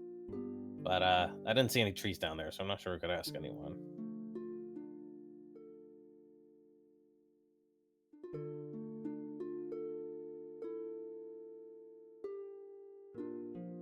Oh yeah, let's hit the library. Let's hit the books. All right, so the whole You do know that books are made out of dead tree. They're also honest. Wait, what? I didn't know that. That's cool. I don't go to libraries very often. In fact, this might be my first time, so. Okay, all right. I'll give it a second shot. All right, so group heads to the library, trying to do some research on both of these creatures. Did I get that right? Yeah. Yeah, I suppose so. Okay. Let me see. It's bonuses here. All right, you can roll again for let's keep it separate. Let's try to do it again first for the statue. Whoever wants to attempt to check, welcome to do so. So you spend a good amount of the afternoon researching it. And Ottardo, you definitely find some interesting bits about it. I don't know if the other ones are focused on the skeleton, or is anybody also? I guess I'll take the skeleton again because that thing really freaked me out. Okay. I mean, I will point out though that you are untrained in religion, which is most likely the important skill here. So I'll look at the golem too, because yeah, surely I that think has that's more a to good do idea. with nature. Well, that may actually have more to do with crafting too. Oh yeah, that good crafting. So that's Actually, good. crafting. Yeah, okay. Soma What will is research Soma the researching? Soma will research skeleton. the skeleton. She is trained Okay, in religion okay. now. All right. Here we are. All right. Okay. Well, you learn a few things. You learn a lot about the statue and only vague hints about the skeleton. So, okay, so how are we going to do this? Okay. What do you learn about the statue? You learn, or you're pretty sure, and you can convince Spark at some point also that he was maybe jumping to conclusions here based on the fact that the statue was built in Belcora's likeness that led him to think or that the Belcora was actually inhabiting that statue. But the way that it behaved, and when you look at like descriptions of so-called clay golems, it makes way more sense that it would just be a very traditional golem crafted to look like a powerful creature, usually deities, but very fittingly, Belcora thought of herself in that way. So the golem is created in her image, but there is virtually no intelligence in these things. They are just they're guardians hardwired to protect a certain site, usually, and they are quite powerful, as you've seen. They can hit hard, but they're also somewhat unstable, and the force that animates them can lead them to enter a certain kind of frenzy, essentially, where when they become really unstable, usually happens when they're severely damaged. And at that point, they can go haywire and just wildly attack anything around them. Golems are very specifically created for a specific purpose, for a specific site, by a specific creator. So it's hard to tell what exactly this golem can or cannot do. But generally speaking, all golems share a certain resistance to certain magic, but on the flip side, certain magic may have different effects on them. So what that means is that sometimes certain kinds of magical energy can slow a golem, or sometimes they can quicken them. Sometimes they are completely immune to certain kinds of magic, but very vulnerable to other kinds of magic. And as you read these descriptions there, you're starting to piece together what you saw when the skeleton blasted you with this cold energy, that this must have been an example of the fact that this specific golem was affected by cold energy, which is a good thing to know. But yeah, since they're all pretty unique, you don't find anything more about that. Since they're very much crafted objects, they are vulnerable to things that can destroy objects, something like a disintegrate spell, for example. So that's what you learn about, or that's what the leads that you gather on what this creature might be and how you might be able to fight it. Soma, you do more research on the skeleton, and it's a little disappointing because you don't find anything conclusive. But as you pointed out, the armor of that creature seemed very significant, and you, in some of the more dusty tomes within the library, you find some descriptions of ancient undead horrors that were essentially animated by their armor itself. So they weren't just using them for protective reasons, but they were very much animated by them. They were what gave them their power. They were what kept them alive, quote unquote.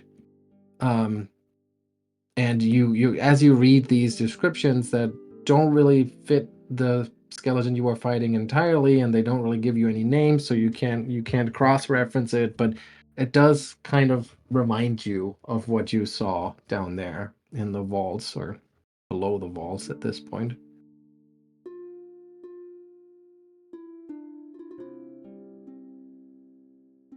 And so the afternoon moves into evening.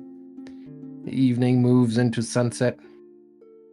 And you find yourselves tired and exhausted at the end of the day. Anything you want to do today before we move forward to the next one?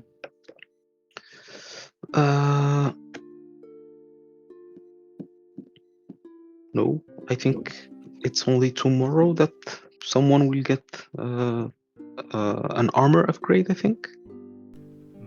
All right. I'm just gonna go to the grove for a little bit, to the pond, and take a bath. Really got the stink of that scummy water down there on me. Mm-hmm. Soma has 120 hit points to recover.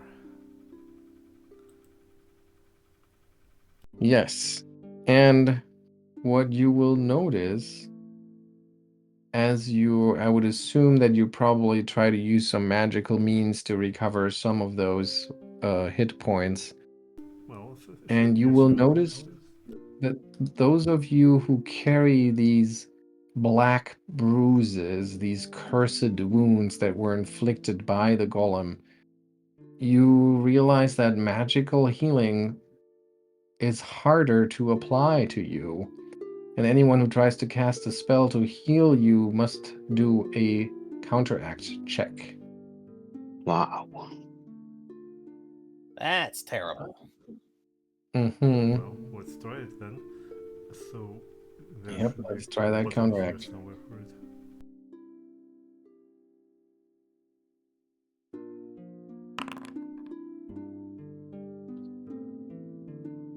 That's a spell attack? Is that the same roll? No, I don't know. Yeah, I think so, yeah. Okay. That is enough. Yeah, so you do sense that sort of resistance of the wounds, but your magic is powerful enough, or you was powerful enough of a caster that you overcome that resistance and you heal a great deal.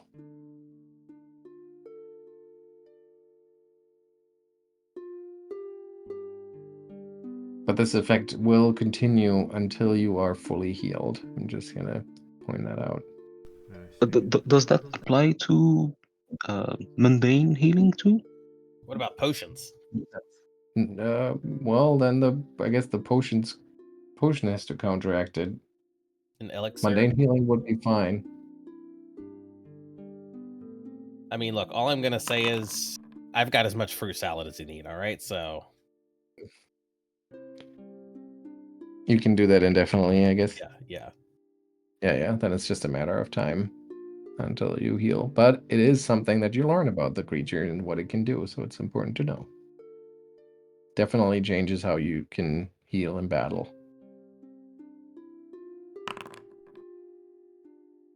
I imagine at some point it gets a little, a little, disgusting, shoveling down fruit. All of these Yeah. on the road. Well, I mean, Come on, it's a- Souma. Here comes it's a another medical bite. procedure, yes. It's good for you. Besides, it's magical food. It doesn't make you poop. That's a lot of fiber.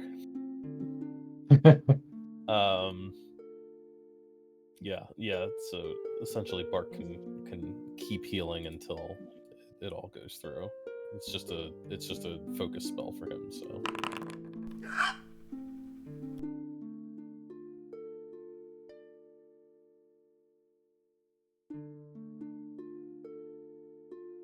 Yeah. On second thought, give me some of that fiber.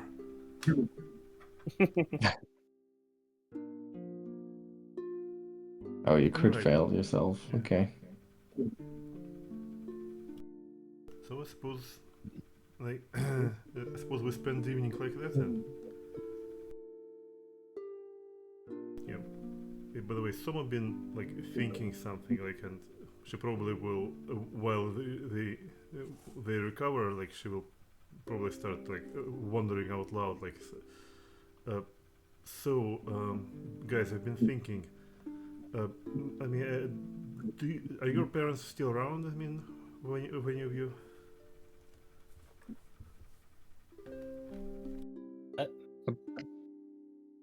Back in Cheliax, yeah. Yeah, I mean, well, my mom is also still around, but well, she's back in the north, and I've been thinking. I mean, she's a pretty important person back in the village. I mean, she's a lore master, right? But what right now we've been going down there, and it's been just a month or so, or 2 months, right? And I've just well teleported us here from the depths of the dungeon. Yeah, I'm not sure my mom can do that.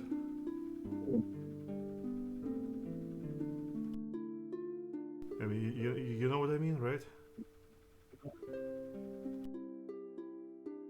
saying you're more powerful than a lore master, or are you saying we should go visit your mom? I'm confused. Oh well, you absolutely should visit my mom. I mean, she's awesome. We But can teleport well, there. maybe later. But I've been just thinking that when I just came to Ottardo, I was just thinking about one silly adventure to have, like once in the stories, and well, and now I'm probably stronger than my mom, and maybe stronger than Uncle. I need to look up his name. Yeah, because I mean, although of course maybe I've just not really asked how they came to their status back in the village, and maybe they're way more powerful than I could have possibly imagined. It's an interesting thing. Like, do you think all adventures are like that? That you just spend a couple months and you return completely different person back home? I mean, it's either that or you die. Look at what happened to that weird little fella you guys had. I only met him for like a minute. Well, I mean, Wait, did I meet him or did technically he those die? guys were already dead, though. You know. Oh yeah, well, you take my meaning though. Don't be Yeah. pedantic. Oh well. Well, it's maybe it's possible. But I wouldn't know. I was always this powerful. That must be cool. You were born like this? Oh yeah, ever since I was a pup, I had great influence over trees and stuff. Yeah, you know, we actually passed this when we were going on our pilgrimage back from north. We passed through Varisia, right? It's and well, there was a town with Sandpoint there. Like They say about 8 years ago they had a huge like fucked up story happening there, like with dragons and giants invading. Yeah, there's a guy living there who also had a huge influence on trees. Well, although we didn't meet him, I've only heard of him. Yeah, I don't know who that is. You know, you'd think that the tree enthusiasts would have some sort of like club or something, like a gardening club. But Yeah, I haven't really hooked up with it. Maybe I could start something here in Atari, a little gardening club. I mean, there's the druids and all, but that's not quite the same thing. Yeah, well, if I ever actually meet that guy, I will direct him to you. Well.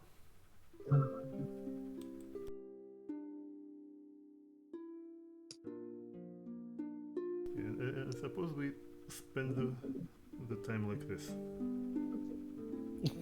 We spent the time in idle All right. conversations. Yeah, when Souma grappling with the fact that she's more powerful than the people that she used to look up to now. Yep. But what does that mean for your responsibilities? You know, we had this last session too, I believe, where you were trying to find people to help you with something, and everyone was just kind of shrugging and saying, "Well, you know, you are the ones that everyone looks up to now. There's very little that we can do to help you." And yeah, I can see how that would be an interesting thing to grapple with, because in world only a few weeks have passed and you have grown so much in power. That is quite quite the rise. It's like everything All right. rides on us. Yeah, a lot of weight on your shoulders. So you make it through the night. Maybe having a little bit of a hard time falling asleep, but then finally exhaustion gets the better of you, and you wake up in the morning somewhat refreshed here. And I think since we're not full strength, let us put a pin in it for today. We can do some final bookkeeping though, because we did have something on the count. Something was done. A weapon rune transfer, I believe, was done. Is that correct? I think it was armor, maybe for Birke. Yeah, I think I Yes. got some much needed upgrade. Okay. But we did find well, Souma realized she had a nice weapon. Maybe he wants to transfer that rune. Well, maybe. You craft a Mortalis coin and attach it to Sandy. What? It's my talisman, dabbler feat. Oh, okay.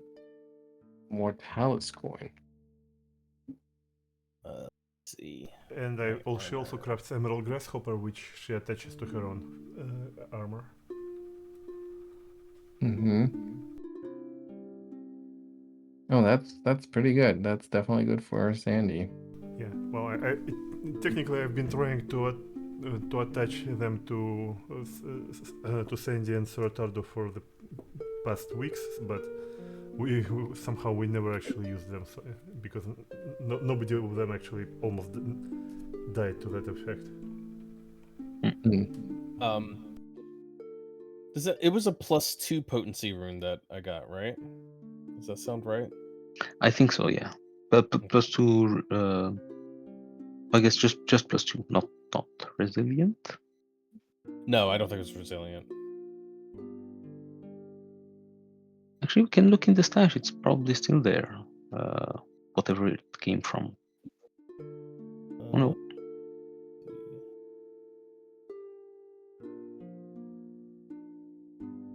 There's a +1 resilient scale mail. I think I already took the rune because I had a +2 marked here, so I think I already.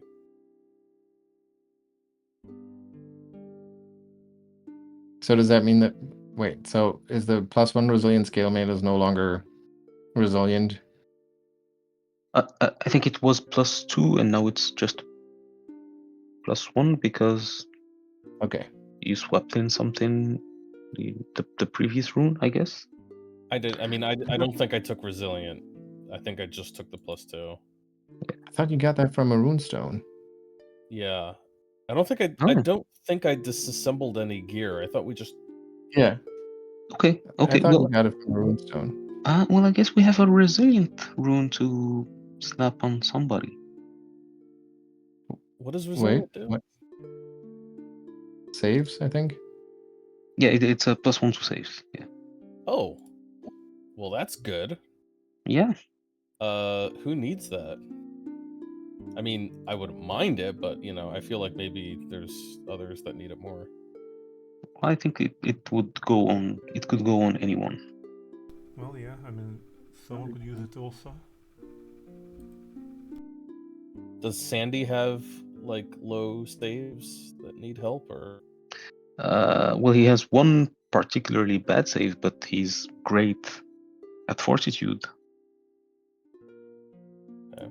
Yeah, As- looking at saves here, Souma is the most balanced.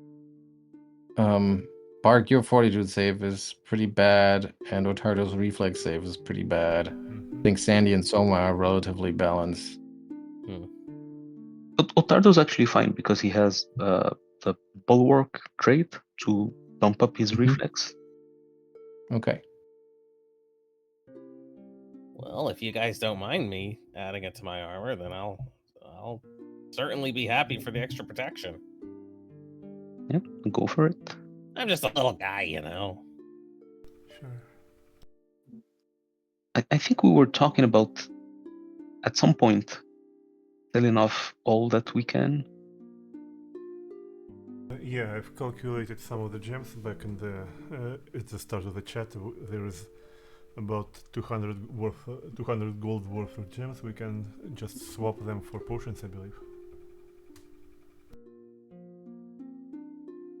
Right, so I'm stripping the resiliency rune off of this armor.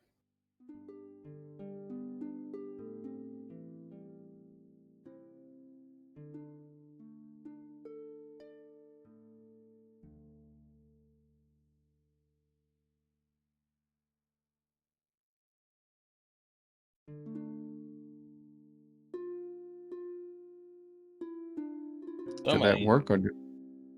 Yeah. Oh yeah, I see it worked. Soma, you were so worried about Otari or about your thieves tools. Why don't you use these thieves tools in this pack? They've got Otari on them for some reason. Well, yeah, because we took them from his corpse. Oh, I thought that was just the name of the town.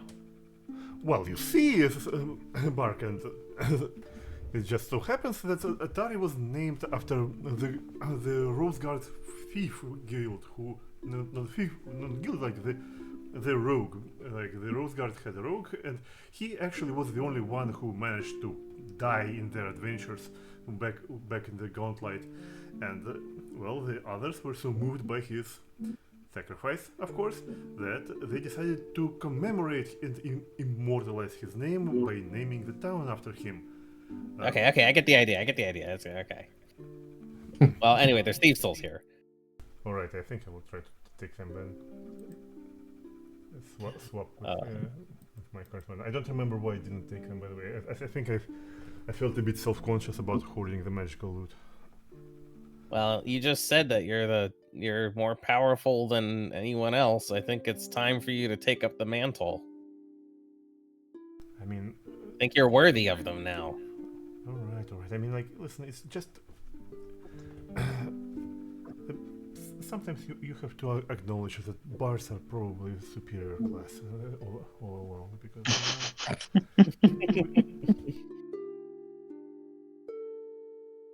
What's this book in here? This is waving around the Whispering Reeds like casually. Back. It's like, I thought you said books are made of trees. This looks different. This one says it's made of reeds, which are, notoriously dubious. As we all know.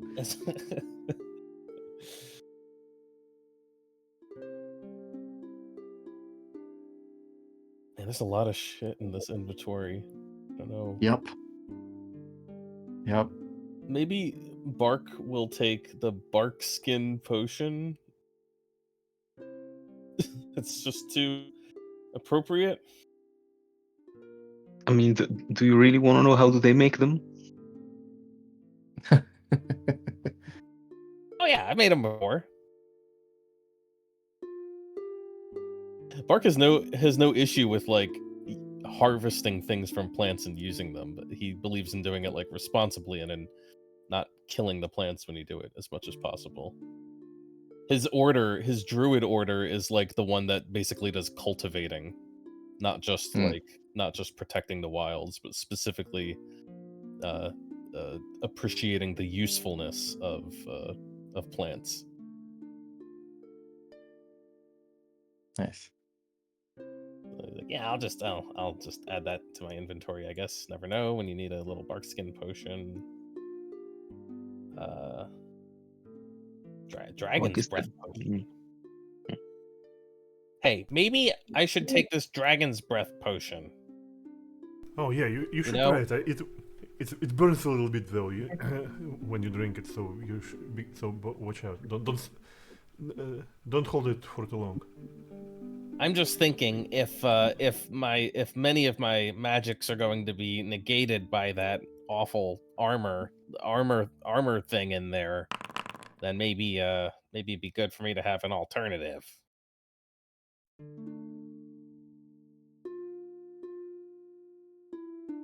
Yeah. Yeah, of course.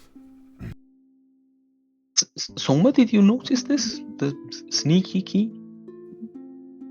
Or I guess you already have. Maybe not. It's a status bonus to thievery. Do you already have a status bonus? I don't remember. What, the talisman? I think I just left it there because it's a talisman, so it's one use only. So. Oh. Yeah, but if it's in here, you're never going to use it, so you might as well bring it. We gotta save it in here. This is where we put all our grenades and medkits. It's only a single use, so we definitely don't want to use it. Exactly. Yes. Oh, what's this? Bark. I don't even know what is all this stuff in like a chest and in like a sack somewhere. Is this in like Ottardo's like law firm? I guess. Just like cardboard boxes that say kitchen on them. He's just fishing through. He's like, "What's this?" And he's waving around a bottle that says "Yum" on it. Yeah, it's this nice black oozy stuff in there.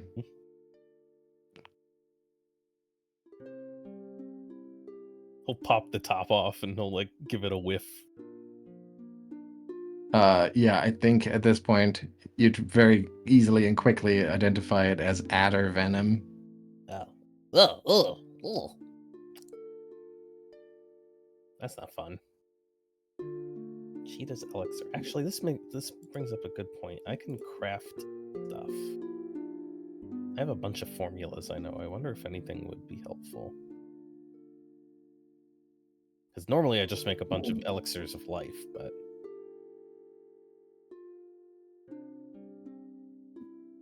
Can we... Well, I think we got like a solid bit of cash in the weapon section.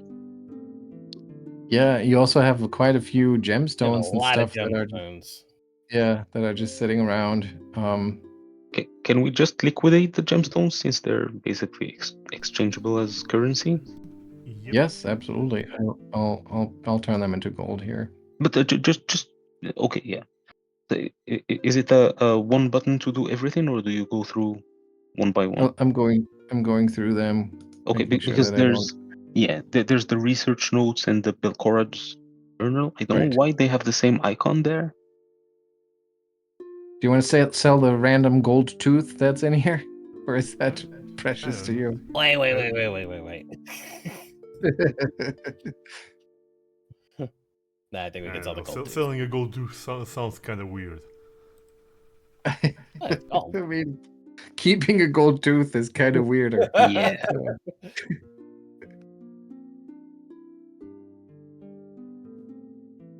Yeah, it's but you do you. Your call. How about the books? There's Secrets of the Skull that you might be able to sell. There are the Sugathi's research notes.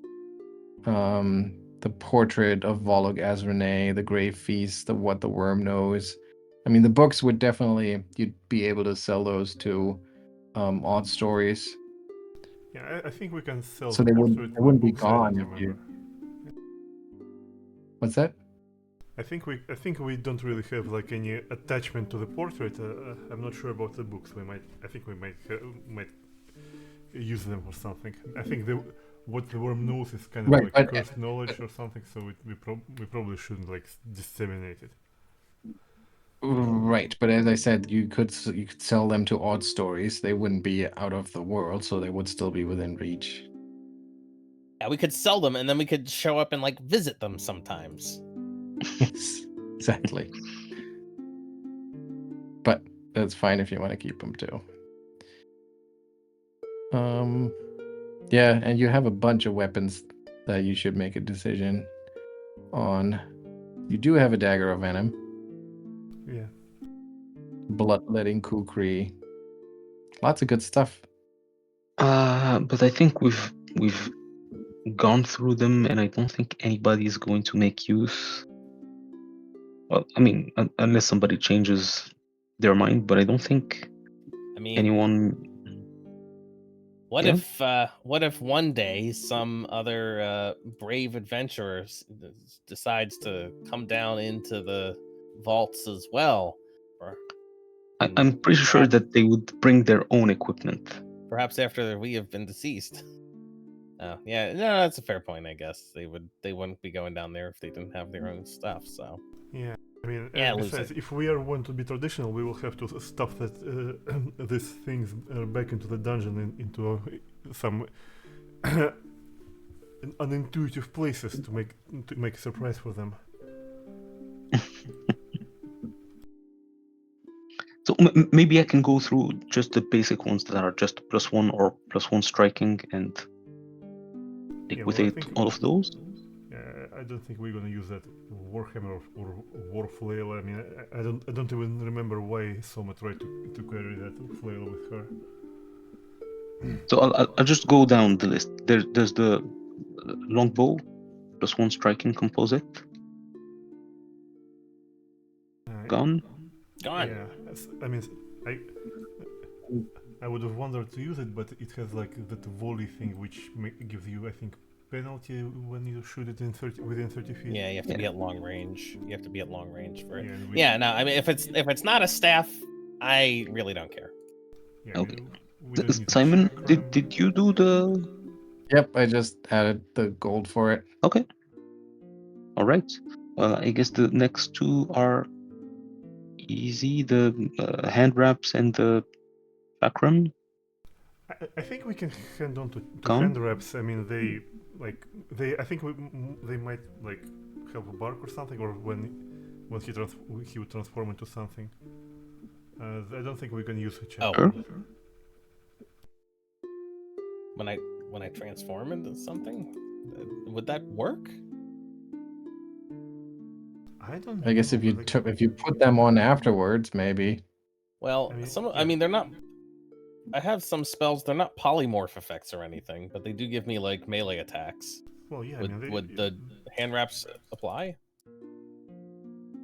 Well, they make your unarmed attacks work like magic weapons.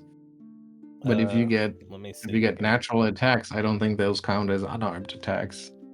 Natural attacks or not unarmed attacks. Let me see what the mantle gives me.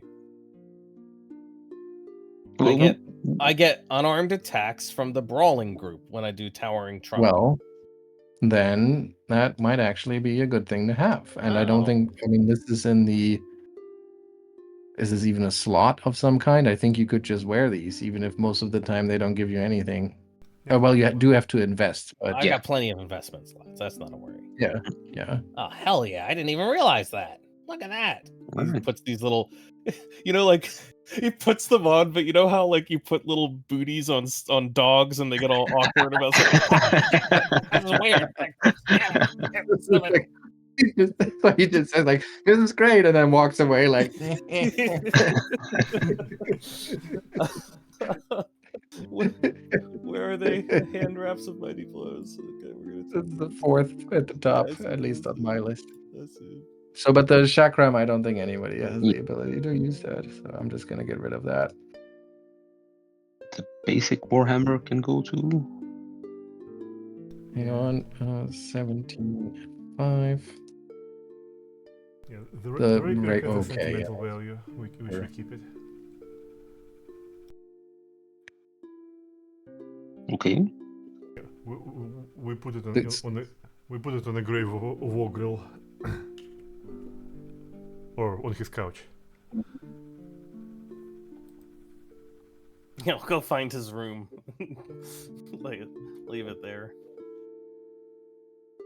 There's another Warhammer here that I'm sure you want to get rid of. Hmm. Mm-hmm. What about the striking Warhammer? I think that can go. Ottardo is carrying on himself 2 striking weapons, so he's Yeah. set. And the striking Warflail? Yeah. Okay, both of those go. How about those armors? Scale mail, studded leather. Both of them +1. I don't think we're well. Ottardo's not gonna need any of that. Yeah. All right, it's gone. Does it The- spark joy? No. So it's gone. All right. Well, you have quite a bit of gold. I mean, we could probably, can we redistribute this? Distribute coins? I think that means that I give it to everyone. What if I just say, You can usually, I think you can tick off who you redistribute to. But I Right, assume you then- want to give it to the 4 of us, though. well, what I was trying to do is to convert the type so that we don't have like 1,500 silver, but instead turn that into platinum, but that Isn't there a- doesn't seem to work. Isn't there a Okay. button to simplify? Yeah, I we think when should you have been- add, I think when you add or subtract, you get an option to combine. Yes, but that doesn't seem to affect coins that are already there. Ah, I'm sure if I would just to distribute it amongst the 4 of you, then it would work, but I don't know. That would give you quite a lot of bulk, I think. So I'm not going to do that. Anyway, you have roughly, what is this, 10 R1 gold, so it's 156 gold on top of this. So you have like 1,400 gold pieces in cash. plus the weirder weapons. Plus the weirder weapons? Yeah, at the top of the list there's the gloom blade, the kukri, Yeah. and the dagger. Yeah, you could still choose to sell those if you want to.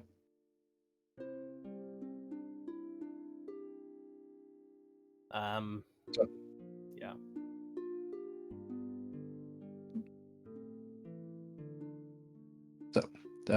I mean, on the other hand, if you have no idea what to do with the money, you might as well keep the blades for now.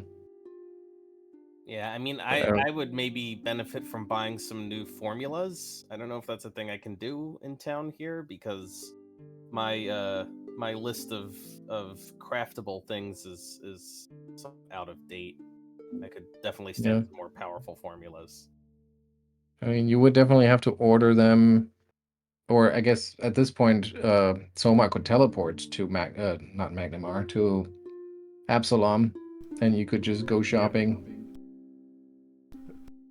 Oh, can we So, go shopping? Yeah, it is an option right now, but well, it will take it the whole day probably by this point. So right. I mean, Absalom is a huge city, and going for a shopping trip there will definitely take the full day. But it's within reach, so that's definitely something to think about. And I think Absalom probably has virtually no item cap. and we can visit Arthur. Oh, you haven't met Arthur yet either, right? So you could get acquainted. Yeah, if you say so. Is he like is he a potential gardening club member? Well, I mean, in a manner of speaking, he's well, you know, like the bleachling gnomes, right? Like they when they like fade out at some point, right? Like a whole lot of those Ugh, guys. you're boring. Yeah, they turn out to be druids for somehow. Nobody knows why, because they somehow feel the call to the nature or something. Yeah, Oh, do they? Well, Arthur was a bleachling, so maybe you'll find well some common grounds with him. Okay, sure. Yeah, it sounds like a nice guy. Exactly. I mean, I mean, such a funny man. Like, I could remember his frown like it wasn't only yesterday. garden gnome seems like a good match. Garden. Oh my god, I didn't even pick up on that. I was like, where is he going with this? Wow. Give him a nice red hat. That was good. All right. Yeah, so I would suggest to think about it a little bit, and because now that you have teleport, you have some money, I think it might be worthwhile to look at what there is on that might complement your current characters. Because I feel like we've been mostly just picking up whatever we found, which is fine Yeah. too. And I'm not gonna make you spend your money, but it might be a worthwhile thing to look at. All right, yeah, but again, since we're not at full strength, I think we can take a break here and then pick it up next time. All right.